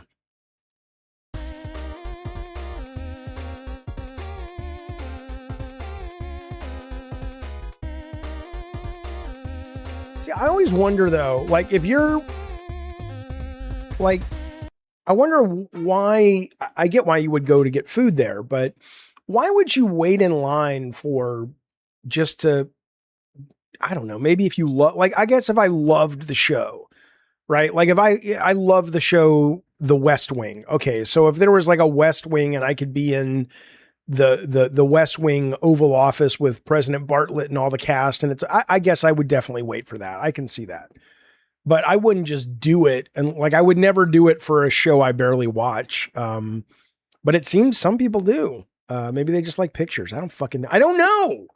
God, Jesus fucking Christ. First you take away my physical disc and now you ask me to make decisions like this. I don't know. Fuck me. You would wait for Futurama? Yeah. I mean, a lot of people love that shit. I get it. Uh-oh. Hang on. My Chrome sometimes a little slow there. All right, there we go. Okay, so this is the last part of this aisle. We'll do Crunchyroll. Let's see what Crunchyroll's got, man. Isn't Crunchyroll owned by Sony now? Or am I thinking of a different... let's see, booth. No, those were... we'll look at those in a little bit. Daft Punk was not there. That was... you know, come on now. That was cosplayers. All right. They were just at the Anime Expo, so, but let's see. Let's go to their site. Can we see their booth, man? I don't see any fucking booth. Although they have one.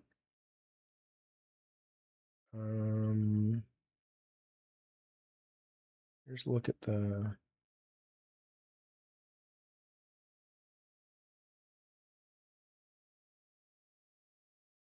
It's probably the same booth, so we'll just look at what it looked like here real quick. This was the one at Anime Expo a couple of months ago. April, maybe? And Anime Expo, I've only been once. I remember it being crowded, but it looks a lot more crowded now, like this year, than it was when it looks more crowded than Comic-Con.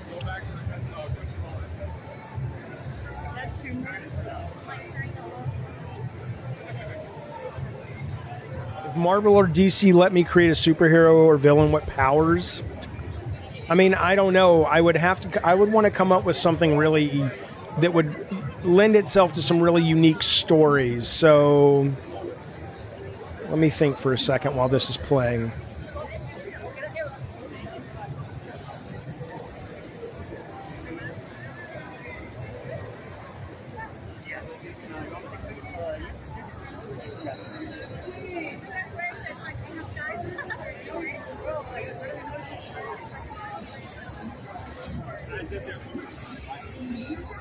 I don't know. What comes to mind is I'd want to do something psychological. So maybe some character who has the ability to siphon emotions off of people.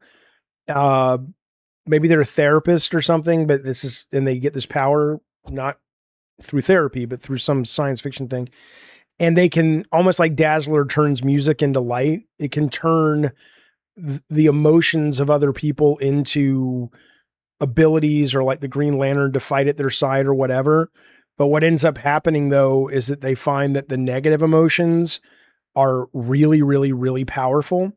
But to take it from someone causes them to sort of maybe relive it, or maybe in order to fight certain people, they actually go out and start causing like really bad things. Like, I mean, this would be like a mature rated comic, but like assaulting people and, you know, doing awful things, not because they're a bad guy, but they become a bad guy, but because they need that emotional energy to fight a bigger threat to more people. So they're always weighing, if I assault this person, or if I do this terrible attack and blow up this house with 10 people in it, that's terrible, but that's enough power that I can stop this thing that's threatening an entire city, basically. I don't know, that would be, I'd play around with that. I mean, I thought Rogue was more like touching though, right? And Mantis is not so, I mean, I get more like Mantis, yes, but it would be less about a soft emotional take on that and more about how it would really and I'm sure they've explored this with Mantis and how that would really drive you crazy. And you end up becoming a bad guy in order to be a good guy. So excited for Black Panther 3. Thank you, Ashok Katana, for the super chat. And Ghost Rider. I've always been a huge fan of Marvel. Oh, I adore Marvel. I've always loved Marvel. I still haven't watched Black Panther 2, so I obviously need to. Ghost Rider, I'm with you. I like the director a lot. Really good director. Thank you for the super chat. Awesome says, hey, GODZ of War for 38 months. Thank you, buddy. Jaffe, it's time to get your Switch. Platoon Raiders is awesome. This is what they keep telling me. They keep telling me. Okay, God damn it. Okay, here we go. All right, so we have done this path at Comic-Con. So now we're going this way. But before we go there, let's check. I know there are some people that are live streaming Comic-Con as they close it down. And let's see, the final minutes, they're not live yet. They'll be, okay, I'm going to hit notify me. The good news is our version of Comic-Con lasts as long as we want it to. Even I'm not going to do Comic-Con tomorrow, of course. We're going to get back to video games, but you know, it doesn't shut down. It's just, it lives forever in the internet. Okay. We're going to come back to the big booths. I know it, but I do want to just show you guys Artist Alley a little bit, because it is pretty neat. I haven't gone through all of this yet, but I have found some cool stuff. So again, I went to the map and I said, go through all of these people, or go through the registration book, find me all the artists that are going to be in Artist Alley. And I want to go to their websites. If you don't know what Artist Alley is, it is basically where artist, San Diego, where they basically just bring out their, they sit there, they'll do commissions, they'll meet fans, they'll sell, but it's very small. It's small in the sense that you're able to actually go directly up to these little tables where the artists, and some of the artists are pretty fucking big and some are just getting started. But it's a nice way to have, and sometimes I've seen writers there, not often, but every now and then. And it allows you to have, a connection and meet people that have made stuff you like, and you can get, commissions done, which I've never done, but maybe next year I'll go. Well, I'm not going next year. Maybe I will. I don't know. Ooh, Berserk. There's JSD. He's got me into that, man. I'm loving reading that shit. It's really good. I am surprised about Berserk with the art though, because the art, and again, I love the book and the storytelling in the manga, but I am surprised that the art in that book is so hit or miss. And I assume it's just the nature of drawing manga, especially at the time. It's like, you just got to get it done, right? Because maybe it was part of that big Shonen Jump magazine, or I don't fucking know. But it is so weird that I'm looking at sometimes and I'm like, my God, this art is gorgeous. And then the very next panel, you're like, the fuck is this? You know, but it's a great story so far. I'm loving it. Do they have neat little artists that draw the funny portraits? Yeah. Maybe. I don't know. I haven't seen those, but I mean, what I have seen is artists that will, you know, you'll go and it's like, hey, put me into, you know, your kid is there. Can you put draw my kid as Superman or whatever? That's kind of fun. All right. So here's Artist Alley. Let's just randomly pick some of these. Art of Elaine Ho. Zing. Ooh, she's cool. All right. All right. So she does book art, personal. I don't know what we're going to get here, but she does video games. Let's check out her game work first. From what's that guy from 3? What's the goddamn show? Baldur's Gate 3, the game. It's pretty good, but I mean, you really do encounter a lot of new artists this way that you can then feed into AI and say, basically rip off their style so I don't have to pay them. Oh, wink. Although you really can't. It's terrible. It's really terrible. Let's see. Book art. Okay. Well, I have to click on romance. I got to see what she's done. Okay, I thought we were going to get some porny stuff. Just monstrous fucking ladies, I guess. Okay. Yeah, we'll never know how. I mean, did he not even say how it was supposed to end? I know he died. But you know.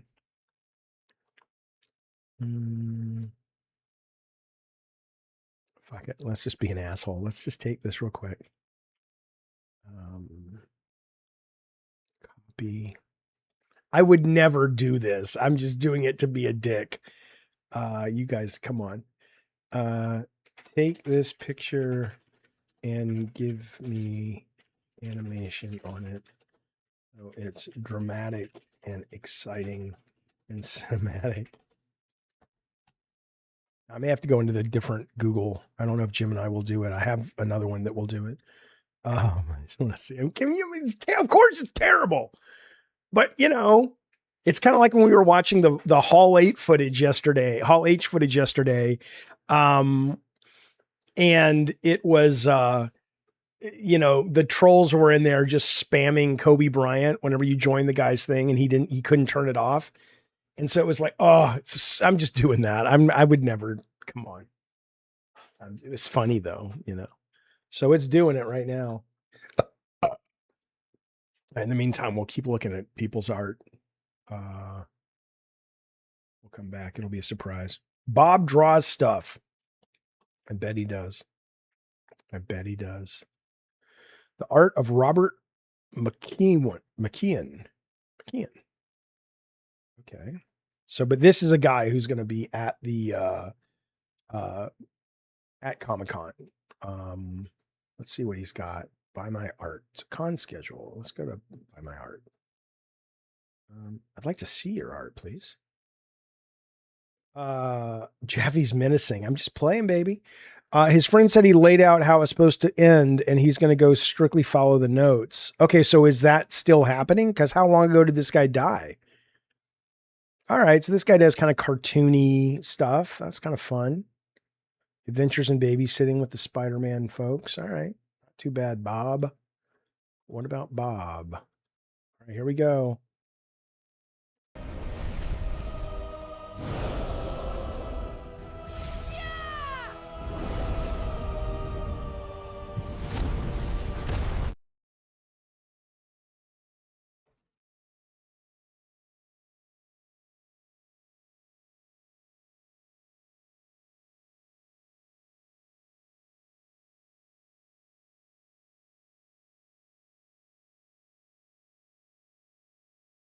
Okay.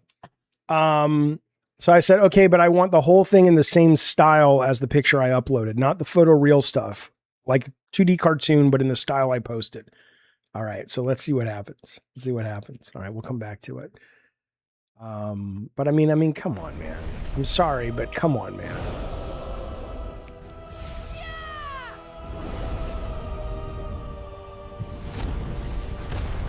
I mean, we're getting to the point. We're already at the point. I mean, this is the way it is. Sorry. Okay, let's move forward though. Let's see who else is at Artist Alley, shall we? Who did I see earlier that I thought was really cool? Who's Nine Monkeys? This guy does some pretty. Oh, he died in 2021. Okay, yeah, this guy does some really detailed, neat stuff. I saw him drawing this. I wish you could Can you fast forward in Instagram? But because I don't want to sit here and watch him draw the whole thing again, but I really like his style, his kind of futuristic, like, look at that, really nice and detailed. But I just don't want to wait for him to draw it. I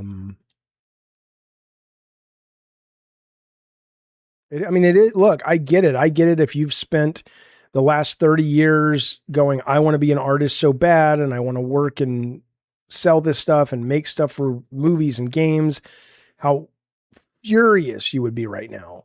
I absolutely get it. And I sympathize. And, you know, end of the day, though, you still need the humans to come up with the ideas and really do something unique and interesting. But most art, click and drag the bottom of the screen. What do you mean? I mean, I'm not on mobile, though.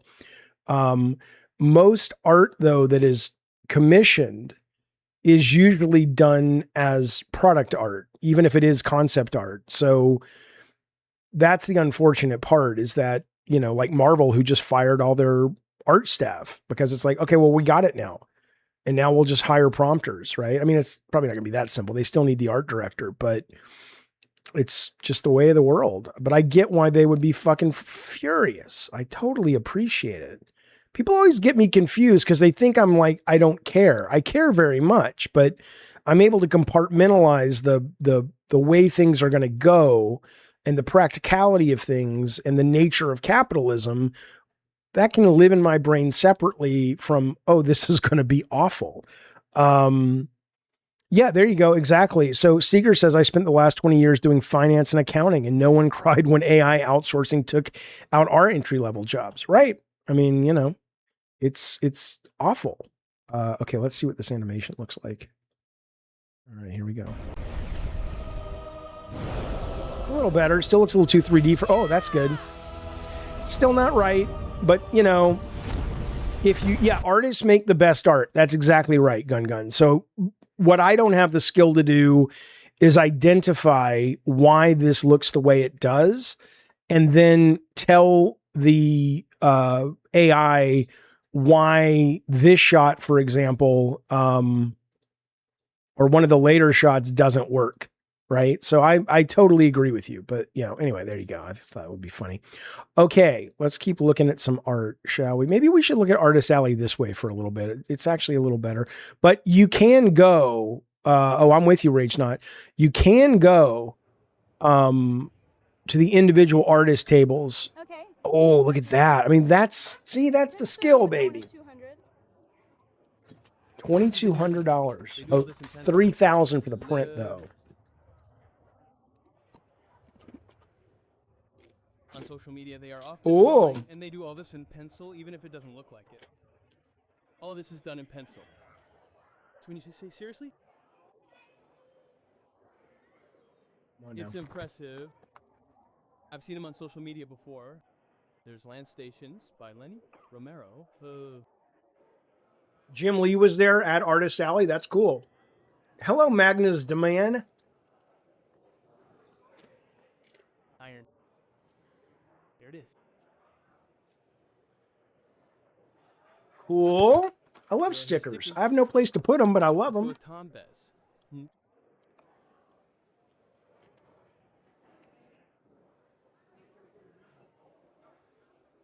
We have, look, this one is oh, that's great. Great. I'm looking at the turtles one he has in the back. It looks incredible. Okay. And I actually have art from some of those back here, but I keep thinking about redoing my set, so I'll put some more of that up later.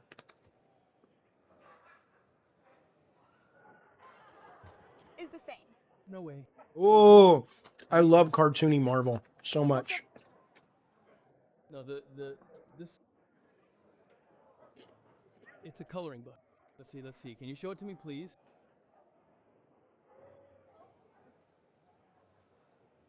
DC Comic-Con booths have good discounts, really. Ghostbusters, right? Their booth that I saw was, ooh, look how beautiful. It's a sketchbook. It was a little paltry, the DC Comic-Con booth this year. I think, if I remember correctly. Yes, it looks like a coloring book. I wanted to color. They excited me. That's cool. Great style. Let's keep going. How much is it? The art book doesn't say. Let's continue.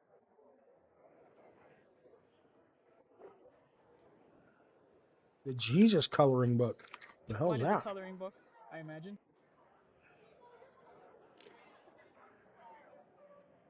Look, here's the Lone Ranger one. Isn't that weird, though? Nick NCK. When you think about the Lone Ranger, for example, or the Shadow, or any of that shit, you know, my dad and his generation, and a little before and a little behind, came up, and that was one of their superheroes. And now barely anybody knows who he is. I wonder, you know, in 100 years or whatever, 90 years, people will be like, Captain Marvel or Deadpool. Who the fuck is that? Batman, Spider-Man, the big ones will, you know, keep going. But like, will anybody remember Magic from the X-Men? I don't know. Love that. Love that.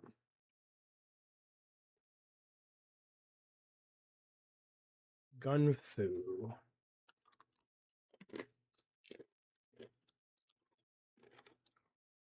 I gotta stop eating these chips. Oh, look, pet portraits.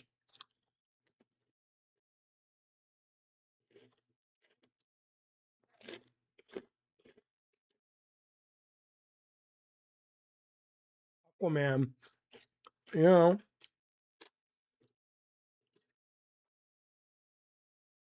What kind of comics do you like to read, Energy? I used to love to watch Teen Titans Go with my kids.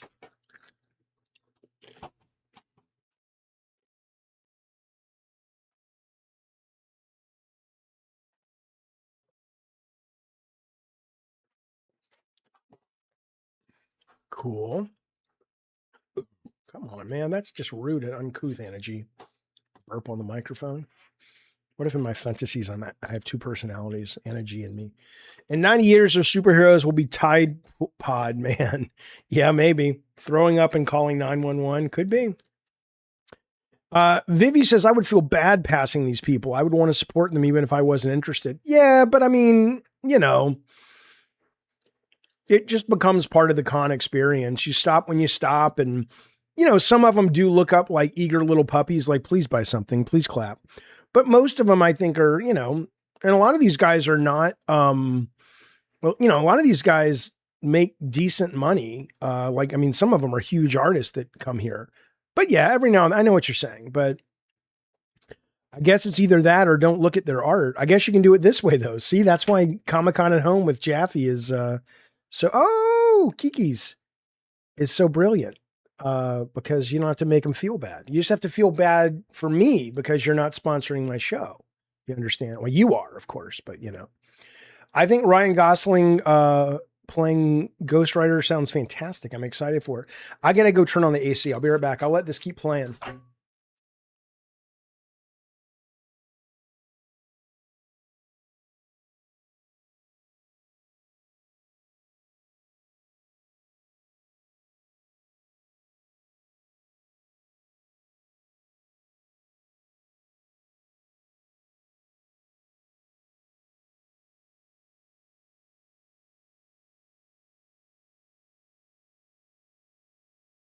I do remember Marvel had Screen Time and Safe Space. I remember that.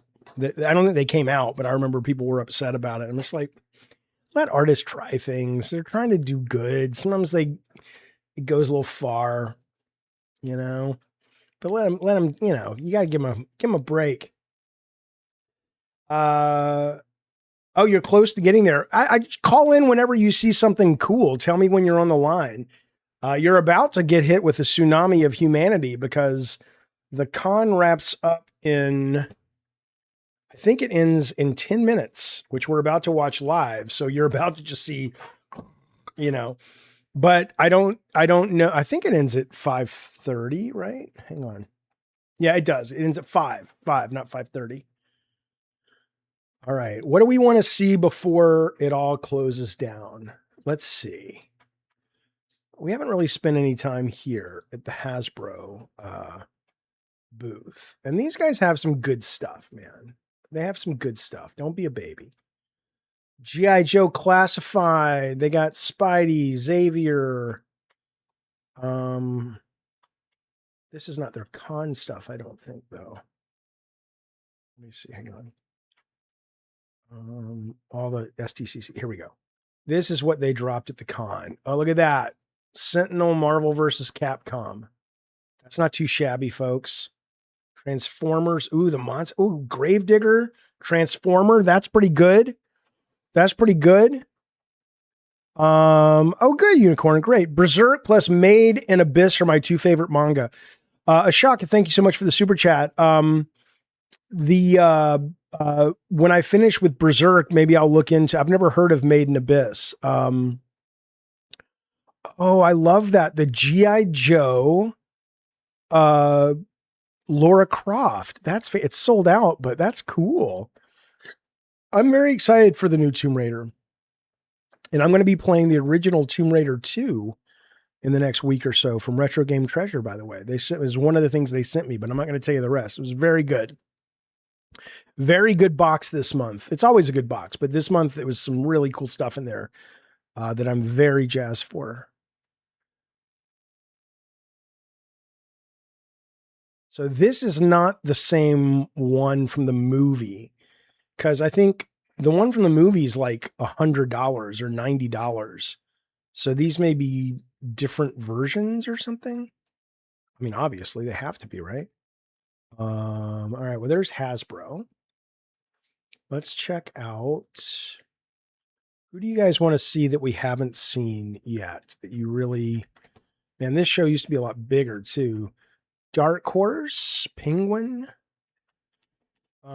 Chances are streaming. Yeah, it might be tough. If you see anything, let me know. We'll bring you on. If not, no worries. But if you see anything, film it, take a picture, or call in, because you know, you're in the heart of it right now. Udon. Let's go to Udon Entertainment, shall we? Let's see. We already looked at Lego a couple times, Maggins. You can scroll this back and see it. Star Wars. Let me go to Star Wars in a second. I don't think Star Wars really has much there anymore, but they might. Hang on. Let's see what Udon has first. Probably not. Okay, so Capcom, Art of Capcom, which is great. I have one of those books somewhere. SNK Art. Oh, they got neat pens. Okay. Capcom Queens. That's pretty cool. Rival Schools. I love these little pens. I don't know what I would do with them. I have no place to put pens, but they're cool. Love the art. Ooh, these are great. Look at those.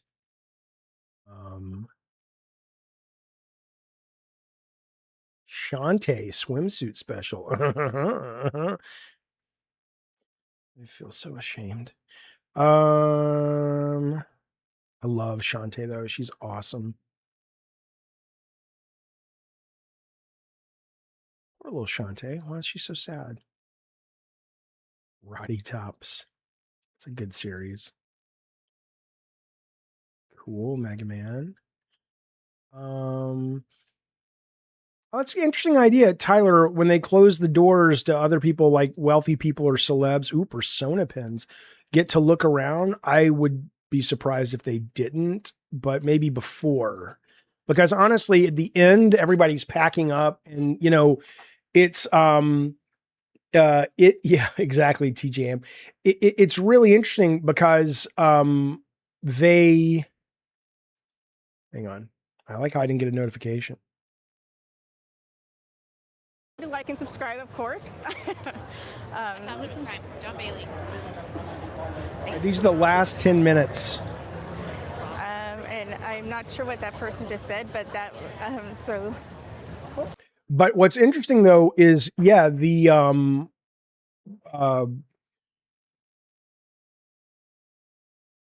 right, Gun. The booths are starting to pack up for sure. And the other thing is, you know, it's I'm looking at all kinds of things. So when I was doing E3, the most amazing, depressing, wonderful, horrific, inspiring thing was once the voice came over the speaker and said, that's basically a wrap for E3. We'll see you next year, blah, blah, blah. It was like the union guys just emerged from portals. And they were just like, within 30 minutes, it barely looked like E3 anymore. I'm going to come back to this booth though, because I love Monster High designs and they've got some really cool ones, but I want to see a more proper booth tour after they close. But let's see what's going on. They look unicornish. Thank you so much. Thank you so much, Usain Bolt. Appreciate it. To not have to wrap up any earlier than necessary. But yeah, if you've never been though, and you love Comic-Con like I do, it's depressing a little bit. And to the front of the booth so you can see the big entryway. I used to work, downtown with Bartlett Jones, and our studio was like 6 blocks from this. And it was, you'd get really excited around July 1st because you'd start seeing all these things starting to go. The buses would get wrapped. The trolleys would get, not the trolleys, but the trains would get wrapped. You'd see hotels and banners everywhere. And then you'd come into work on Monday, tomorrow after Comic-Con, and it was just, you would have never known Comic-Con was anywhere in San Diego downtown. And it was just kind of like the whole city that was this. It's just like, So, but it was, it's a nice problem to have. Mercurochrome blues, man.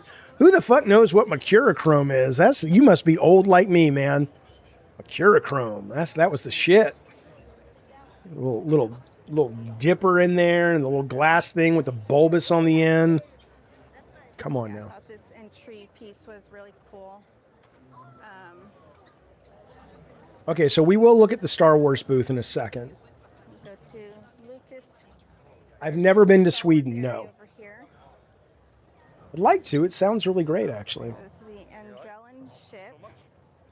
And oh, well, here we go. I saw that there was a comment about swag, but they disappeared before I actually had a chance to read it. But I haven't seen Mandalorian yet, but I want, or the movie yet.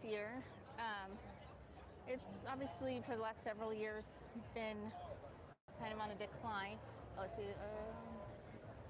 Lanterns Offsite was far and away the favorite. Yeah, we definitely enjoyed the Lanterns Offsite a lot. Yeah, Unicron. Yeah, Monster High. I remember back in the day, I took my kids here. I showed it yesterday where we got Weberella, the exclusive, and that was a lot of fun. But yeah, I'm with you. I think it's when you have kids and you start, especially if you have girls, or I had girls back in the day. Now I have a girl and a boy. But when I had, is that from? That's Mandalorian too. So you come up with all that stuff, the Tinkerbell movies, and at least that was what their generation was. And so they've all moved on. Although my son did write me, because I sent him some of this from Comic-Con yesterday, the Monster High Michael Myers doll. Oh, that's cool. And I said, I know you guys have outgrown this shit, but I still think it's cool. And he's like, no, I think Monster High is still really cool. So that was kind of fun. That's nice to see. It's nice to see your kids don't lose their inner child if you raise them right. Cool. Yeah, there's the Star Wars booth. Yeah, a lot of this things were like photo ops again, which has been kind of a trend for several years now. Oh, wow. And usually, oftentimes, even if you're giving something away, we're doing it in exchange for a scan of our badge, which then means, of course, that we're going to be getting lots of emails. I might play more Tokon on PS5 tonight. I really did like it, and I think tonight's the last night, right? once was. Yeah, Comic-Con used to be a lot bigger, believe it or not. Yeah, when we get home with the swag, they usually make their way into giveaways. Our patrons that are at a certain So here's the deal. Every year we have to build the audience for Jaffe's Comic-Con at home. So in a couple of years, all these people will send me shit and I can give it out, right? Come on. Or I don't even have to be the guy to do it. Somebody just needs to virtualize this shit. Because nobody wants to fucking go out there. Too much work. Unless you're young, which most people are. And then they're like, no, we want to go out. All right, fine. Fine. What to do with them. The bags, we don't literally, but we practically have a room full of just different bags. Oh, that's cool. I just got this from Frank Blasey. Ooh. What is that from, though? This is right outside the convention center right now. Is this from a movie or what is? I don't know what this is from, or is that like just a? Does that actually work? Is it like a taxi? No, that doesn't work. I don't know what that is. It's cool though. But yeah, that's right out front of the convention center. Yeah, and definitely it flies by quickly. Oh, there were what are they called? K-pops there. I do PK. I do solar electric vehicle. Okay. Glad you enjoyed it, but yeah, it definitely. You're right. There's people out there. Fuck that bullshit. I actually like going out. I love going to the cabin. I love being out, but it's just. I don't know how to explain it. I probably have tried to explain it, and you probably get it, and I just keep over explaining it. But when we get here, we try to enjoy it as much as possible, and we appreciate every minute of it, and we just go for it. I think. Good evening. Here we go. Oh. 2026. Don't send us back to the real world. No, you won't see them all. Someone in that room right now, you know, will be dead this time next year. I'm just saying. So sad. I hope you're able to hear that. Yeah, it's officially done. I'll go a little longer until I get, kicked out type of thing. But I think what it is for me though, is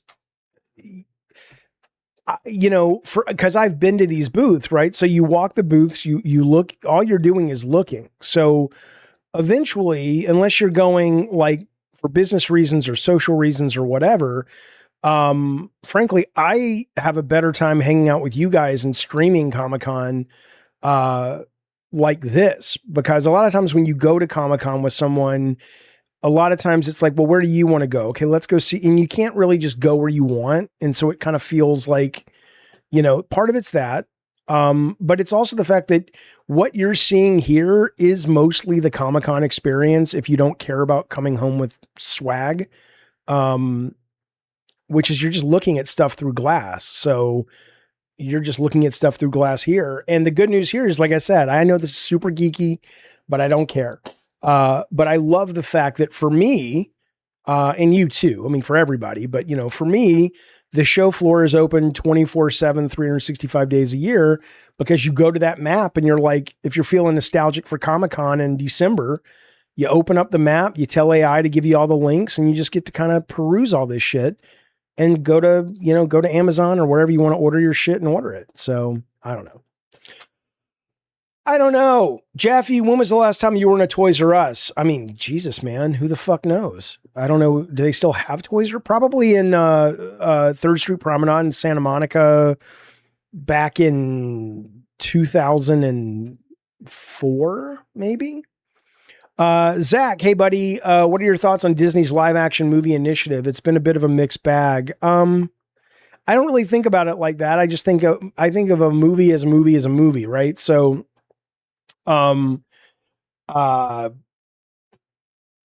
it's just, yeah, Frank, I want a picture of that. I want a picture of the people pouring out. Again, it's like, oh, here we go. Look what Frank just sent you guys. The Exodus has begun. That's what it looks like out front. Everybody's going back to their fucking real world, their jobs they fucking hate. The people who don't get them and the essence of their soul. You got to go back and pretend to fit in and be normal. Fuck normal, man. If you can. Not everybody can afford to fuck normal, but you know. But anyway, what's this? Oh, this is the Scrooge. Yeah, this is where Johnny Depp came out. I know Johnny Depp is way too big of a celebrity, but they should have just said, look, Johnny, come on, we're going to give you $10 million to sit here for one day and stay in the role of Ebenezer Scrooge, and 3 people in it, there'll be tons of security, you'll be safe, and people can come in and just talk to you for 2 or 3 minutes as Scrooge. I think that would be the neatest thing. And it would be, but nobody has to fucking do that. He's like, why would I do that? I'm Johnny Depp. I'm like, I know, because it would be cool. That's why, Johnny Depp. You should start JaffeCon, nothing physical, just digital. Hey, you never know. The YouTuber Cooking with Kratos gave you high praise. What did they say? I don't know if I know who that is. I know one guy who has a very successful God of War channel that I've done some stuff with, but I don't know if I've heard of Cooking with Kratos, which is a fun name. Yeah, Doomsday looks great. The movie looks great. Yeah, Tyler says now they get to go back to their 1,000-degree hot cars and breathe in the molten hot air. Yeah, back to the cagey wages. Yeah. Fuck it. You goddamn right, Marissa Snow. She says, I'd never fuck normal. You goddamn right. Anna G, are you crying? Are you sad it's over? JaffeCon gets crazy during the Ice Cube segment. Yeah, that's right. Look, you should be so lucky to get an invite to that. That's a very exclusive part of JaffeCon. Not everybody can get that, Okay, so I'm going to generally head this direction. Generally? Toward where we parked. Supergirl. And like I said, see how far we get. Would you do a Comic-Con remote from home if they just had a table and I would totally do that. I love that idea. It's like in Community with when they sent the robots with the faces to school. Yeah. Would I do a Comic-Con remote from home if they just had a table and webcam and a TV screen and people could say hi and take pictures with? Oh my God, yes. And I would stream it and all that stuff. I've been thinking about, that looks fun. That's the Nickelodeon section, obviously. I've been thinking about going to some of these retro gaming cons and setting up a booth and streaming. I want to find one that's closer because I don't want to, the closest ones, there's one in Pasadena. There was one this weekend in Austin, Texas. But I want to do one that's like in worst case Orange County. I don't want to drive too far. What guests could I get? I don't know. I don't really know if I want to do Jaffe. I like the idea if somebody else does it, but I don't want to set it up. Okay. Marissa Snow says he's a new YouTuber, Cooking with Kratos, who proved Odin's still alive. Faye blew the horn and all kinds of shit. Oh, cool. Well, I'm glad he had nice things to say. Not all the God of War fandom has nice things to say about me these days, but that's fine. Yeah, I'll have Tech Protect as a guest. Ladies and gentlemen, you've been waiting here for Jaffe's version of Hall H. It's Tech Protect. He's just a little guy. Tech has started streaming on his own channel now, by the way, fellas and filettis, if you want to go on over there. I'll give you a link in a couple minutes. He's doing a lot of game streaming, political streaming, stuff like that. Yeah, they're still going. These exhibitors are like, we'll make as much money as we can before we got to get kicked out of this goddamn place. Let's see. Sad. It's sad. Isn't that weird? I'm sad that I'm not even there. I'm not even there, and I'm a little sad that it's over. I think it's because, and there's conventions all the time, but I think it's because think about what it means for humanity, right? Think about what it means that we have built a world that is such that so many people want to escape from it a lot. Not always. It doesn't mean everybody here is unhealthy. It doesn't mean I'm unhealthy. The real world has its advantages, of course, but there's so much here about wish fulfillment and what we wish the world could be. And everything from actually what we wish our careers were to what we wish the world was like. And I guess that's just life, and that inspires us to build that world maybe, but it doesn't seem like we're doing a very good job of it, you know, when you look around at the world. Is he an arrogant jerk? Tech says Bashful, or is that LCU? That's mostly, you know, what's the word? Now this is the kind of Comic-Con I can get behind. Nobody's there. That's mostly, what's the word? A bit, you know, it's everybody's, when they're doing a bit, has a little bit of themselves in it, but no, are you kidding? Do you think if he really acted that way? I mean, my daughter's an adult. She can marry who she wants, but do you think if he really acted that way, I would put up with his ass? I would live with him? Come on. Frank says the trolleys down here look like subways from Tokyo. Yeah, aren't they all? Oh, you mean in terms of the crowds? Oh, okay. Yeah. Yeah. Spider-Man costume. Oh, I saw it. No, it looked great. All right. Well, here's what's coming up this week, fellas. We got, tomorrow's probably no live streaming because I'm on Colin's show tomorrow. I'm on Colin Moriarty's show tomorrow at 10:30. And then maybe, because that usually wears me out, I'll just stream call-ins or games tomorrow. Tuesday is going to be editing. I got a bunch of videos I got to edit. And then Wednesday, we're back to normal. I'm going to try to hit a normal Gabbin and Games stream every night, the weeknight. I don't know if I can do it. But maybe I can do it 3 nights a week. Maybe we start small and say we're going to do it 3 nights a goddamn week.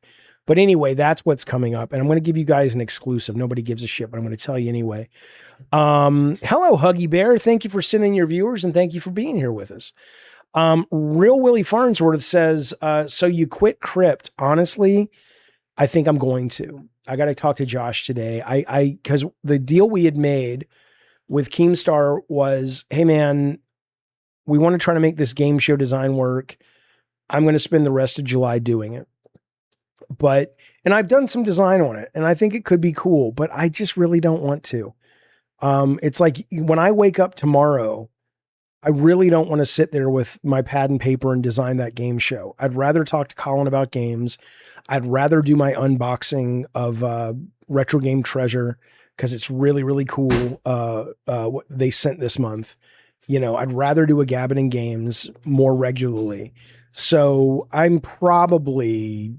I would be stunned if I don't call Josh in the next couple hours. He's my co-host on that show, and say, I think I'm done. So it's like 98% sure. I just want to think about it offline, but I've been thinking about it the last few days and going, why am I not getting up and designing this game show? And I'm doing it. It's not like I'm fucking around, but it's not fun, you know? You could do a game here and there on this channel. What do you mean? You could do a game here and there? You mean like a game show here? Yeah. No, absolutely. I've thought about that before. The time frame of Crypt is awful right now. We might move it, but again, it's you know, Madhouse with Bunny B goes, says Hussein. Thank you for the super chat, buddy. I love working with Bunny B, but again, I'm trying to get this channel to profitability by end of the year. And that show was great, but it took a huge amount of time and it never really made the money back. So, I mean, possibly, maybe. Yeah, let me give you a link to Colin's channel. It's basically Sacred Symbols. Let's see. Or Last Stand Media.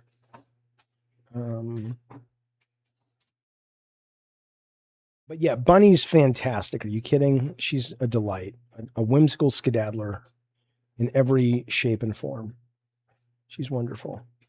All right, here.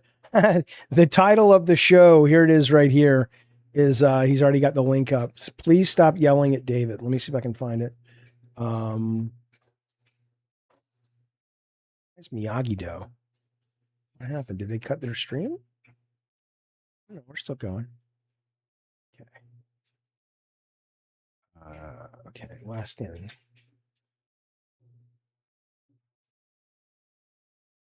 Yeah, Gun, that's not a bad idea. It's something I'll think about.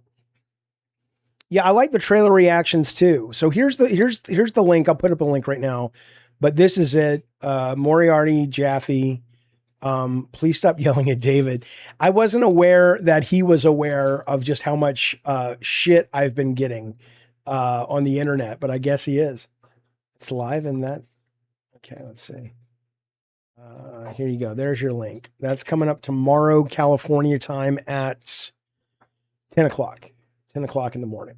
Okay. All right, let's go back. Wait, no. Go here. Oh, they wrapped it up. Let's see. I think they finished it. At the sideshow booth. Love that booth this year. Great booth. From Comic-Con 2026. Thank you so much.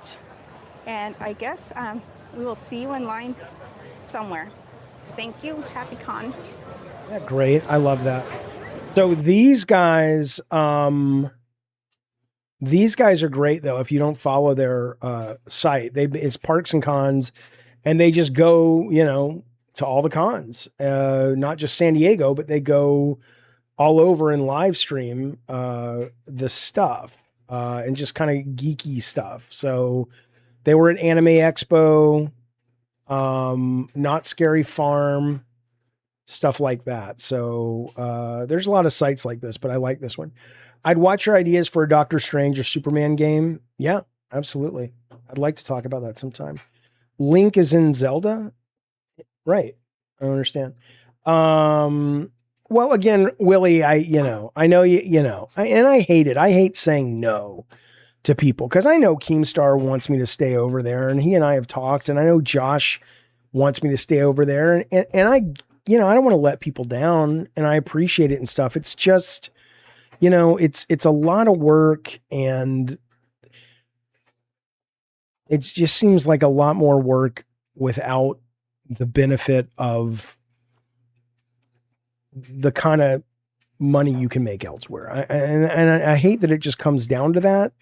But I think if what I was doing on my own channel was boring to me, like I was talking about, finance, but I hated it, you couldn't pry me away from the LCU because it's a great deal of fun. But given that I like this a lot more in terms of what I'm talking about, and the money can be better over here, it's kind of hard to justify it. That's all. Yes, they've been to Genghis Khan. There used to be a great, the mall over there, Frank, Horton Plaza, that obviously is no more. They used to have, it was called Great Cons, and it was like a Thai place. And I got way more lunch there than I should have. That probably contributed to me ballooning up in the last couple of years, back when I worked at Bartlett Jones. I am still playing Marvel Snap. I play at least 3 or 4 times a day. Yeah, Bashful, that's the thing. If it doesn't bring you happiness, it's got to go. It's not that it doesn't bring me happiness. I like Josh a lot, believe it or not, even though I don't agree with a lot of what he has said in the past. I think Keemstar has proven himself to be a very decent human. I have no real issues with him. There's a few people over there I wouldn't piss on if they were on fire. But mostly it's a good place to work. It's just, I gotta, time is limited, and it's a lot of time out of your day. So thank you, Film Gamer. I appreciate it, buddy. Thank you for the gift, Usain Bolt, for the gold coin. Appreciate it. Now listen, talking about reviews, I will be coming home. Thank you for the other gold coin, Usain Bolt. Appreciate it. Usain Bolt's been doing not all, but a lot of the heavy lifting. He sent me another gold coin. I'm in business. Thank you, buddy. But Usain Bolt and Awesome Tatum have done a lot of heavy lifting and Ashoka Tana for us today when it comes to super chats and memberships and things like that. So thank you guys very much. Oh, they're still doing construction at the mall. Okay. What is every job? Willie Farnsworth. Huggy Bear just joined and say hello. I did. They joined again. What did he do? Huggy Bear left and came back. I am rich with all that gold. Thank you. What did we get? 1, 2, 3, 4, 5, 6, 7. I got 7 gold coins from Usain Bolt. I got a star from Bashful Riot. That's the shit, folks. You know what I wish they would do, though? What pisses me off is not all of them, but when you spend above a certain amount on these coins and things, there's a really fun animation that plays, but it plays in the chat. Over the YouTube chat. So I wish I could get it so it would appear on my screen without having to drag, the actual, I can drag this over here, right? And now you could see it, but, especially like if somebody sends there's like a goat or a monkey or something like as a DJ and it appears like right here, and that's cool, but you can't really see it, any other way. So hopefully they're working on that. What did you do, Unicron? I don't understand. What did you do? Some people you hate, some people you like. Oh, right. Most of the people at the LCU are pretty good though. Listen to me. Shrooms and fire flowers, baby. Listen. Dark Shadowy Plays. I'm going to show this on the next proper Gabbin and Games, because I've been getting a lot of great stuff sent to me. But he sent me a wonderful gift box, which I've already unboxed it, but I'll show it to you guys on the show. And he put a chocolate mushroom thing in there, but it's so unregulated and nothing that no slight to him. I mean, he just bought the thing, but I'm semi-brave, but at 55 and on all the medicine I'm on and shit, I'm not gonna risk eating some bar that hasn't gone through RFK Jr.'s incredibly strict and very effective Food and Drug Administration people. So I open it like a gorilla. Holy shit. Yeah, well, because it's hard to get off the tape. What do I think of February for Laufey?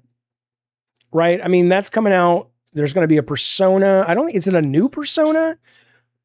Is Persona 5 the new one? Or is Persona 5's been out? No, Persona 4 was the last one, right? Maybe? You sent a gold coin from your free membership. Oh, you sent it from Usain? Oh, that wasn't from Usain. Okay, there it is. Thank you, buddy. I see it now. It got lumped in with all of Usain's stuff. Thanks, buddy. Appreciate it. What was I talking about? Right. So Persona 6 is coming out. Fable's coming out. And there's one other big game coming out all within a week of Laufey. I don't think, thank you, Usain. Appreciate it, buddy. I don't think that there's going to be a big problem competing. I mean, there'll be some crossover with Persona, but I don't think that you're going to see a big problem with Persona. It's going to really come down to Fable and Laufey. And what is the other one? Feb 2026 game releases. Let's see. Do you guys know what it is? Hang on. I want to see what, because it's a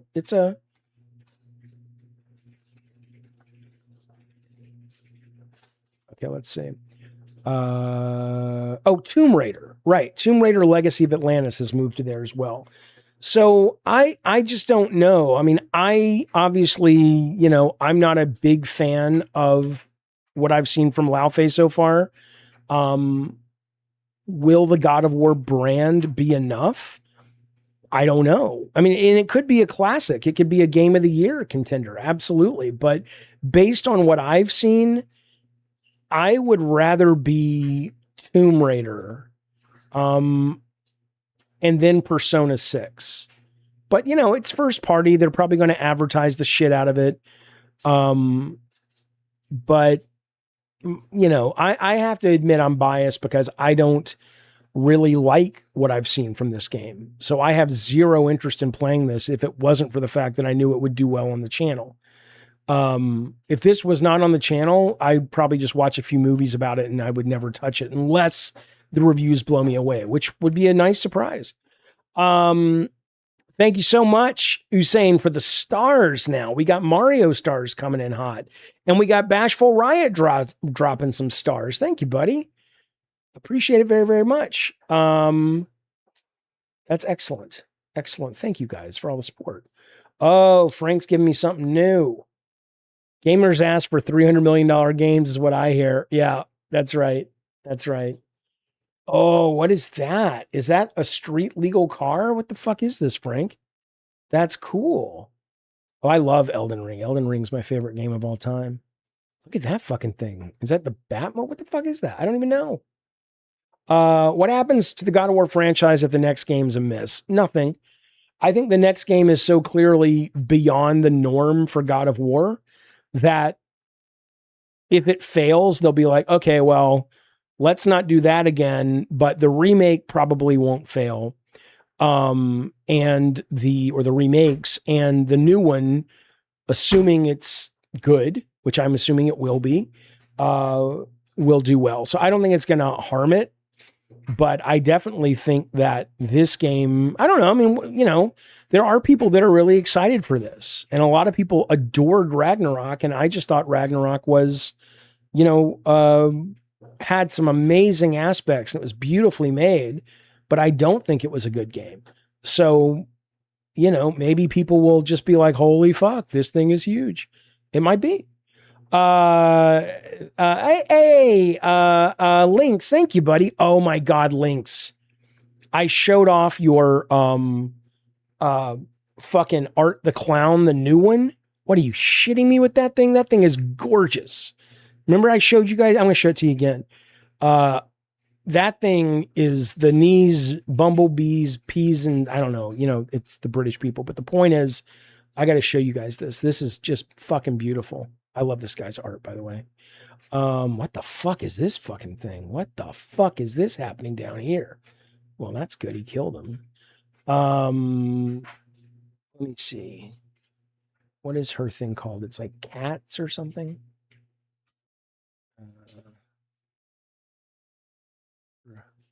Creative. The fuck is your thing called, Lynx? Why don't you just call it Lynx? Cat. It's something with cats or some such. That Cats Claymations. There we go. Okay. Look at this fucking thing. Look at this goddamn beautiful fucking thing. Is this the one? There's one she has a movie where she's rotating it. I don't know where that one is though, but look at this. What a gorgeous piece, man. Look at that. Come on. Fucking beautiful. Fucking beautiful, man. I didn't see this one at all at the con, but I have started seeing more of these kind of busts with, you know, montages of events in the life of the person who's being busted.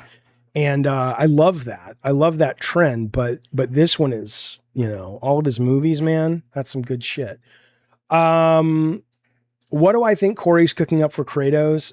I don't know, Addy Pie, guys. I don't know if he's actually, oh, this is the one. I don't know if he's actually directing it. Somebody was saying, and I don't know if this is true, that he's just kind of doing creative management and creative advisement, but he's no longer, or he's not at the moment directing a game. So he may not be directing the next God of War. I have no clue. Which, I mean, he's got a kid, man. I don't blame him. I don't fucking blame him. I mean, it's a lot of work to direct a video game of that, look at that fucking thing, of that level though. Right. So, thank you, Usain, for the gold coin, buddy. Appreciate it very, very much. Okay. Hang on. I want to see if there might've been one or two more things I wanted to look at before we, oh, I do want to show you guys this briefly. This is pretty cool. They gets into what field, TJM? Which field? These guys are doing, how much are you charging for it? Oh, 3D model. Well, now I don't think, I could be wrong. I don't think Lynx modeled that. She did all the painting, and the kind of, you know, making it look all horrific with the moist blood and shit.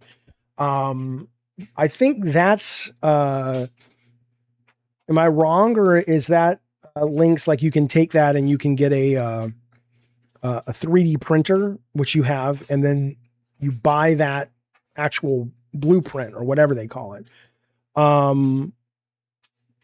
Okay. So these guys are doing, you know, next gen action figures, for like 70s and 80s kids, right? You either wanted to play with as a kid because you never had. So, you know, I know I'm older than most of you guys probably, but it is, you know, I will be getting the Bionic Woman because I had a crush on the Bionic Woman. I liked her show. But yeah, so there's a lot of cool stuff, but you know what? Maybe I'll put links up or whatever. I think we've kind of I think we've kind of Comic-Conned ourselves out, and we got to get back to video games, boys. Thank you for the high five. Appreciate it very, very much. Usain, thanks, buddy. All right. Well, folks, that's going to wrap up Comic-Con at home, or whatever we're going to call this thing. Did I see Boogie's post? There's talk he's hosting a cupcake watch party. What's a cupcake watch party? I don't even know what that is. I mean, so I can't respond. What does one do? Do you just watch cupcakes? Or is it a show called Cupcake? I don't know anything about that. I mean, it's getting TGM to the point that you can actually go and you can, oh yeah, I remember she was in Death Stranding, Addie Pie. You can go and you can use text prompt, or you can put your own art in. It'll make a 3D mesh out of it, and then you can send that to your 3D printer, and it'll just print, and then you can paint it. People watch stuff while he eats cupcakes. I don't know. Who the fuck knows? Hello, Danny Sullivan. Yeah. I have played Power World. I didn't play it when it came out of early access yet, but I played like when it first came out originally. So, and I liked it a lot. I was addicted to it, but I haven't gone back to it. All right, folks, tomorrow, 10 o'clock, the link is here. I will be on Colin's show. I think this is the right link. Is this the right link, or is this something else I'm sending you? I don't know what I just sent you. Let me click it. Yeah, that's the Colin Moriarty show. Moriarty Jaffe. That will be tomorrow. And you know, hopefully I'll see you there. And if not, I'll see you on a future show or what have you. Maybe I'll stream some Tokon tonight. I don't know. The point is, be well, be safe. Thank you guys for all the great support today. The company, thank you for making Comic-Con at home a lot of fun, at least for me. I hope you guys had fun. I will put them in a playlist in just a little bit tonight. But until then, that's all I got, babies. Have a great rest of your weekend, and we'll see you soon. Bye, all. No offense, David Jaffe, but that's bullshit.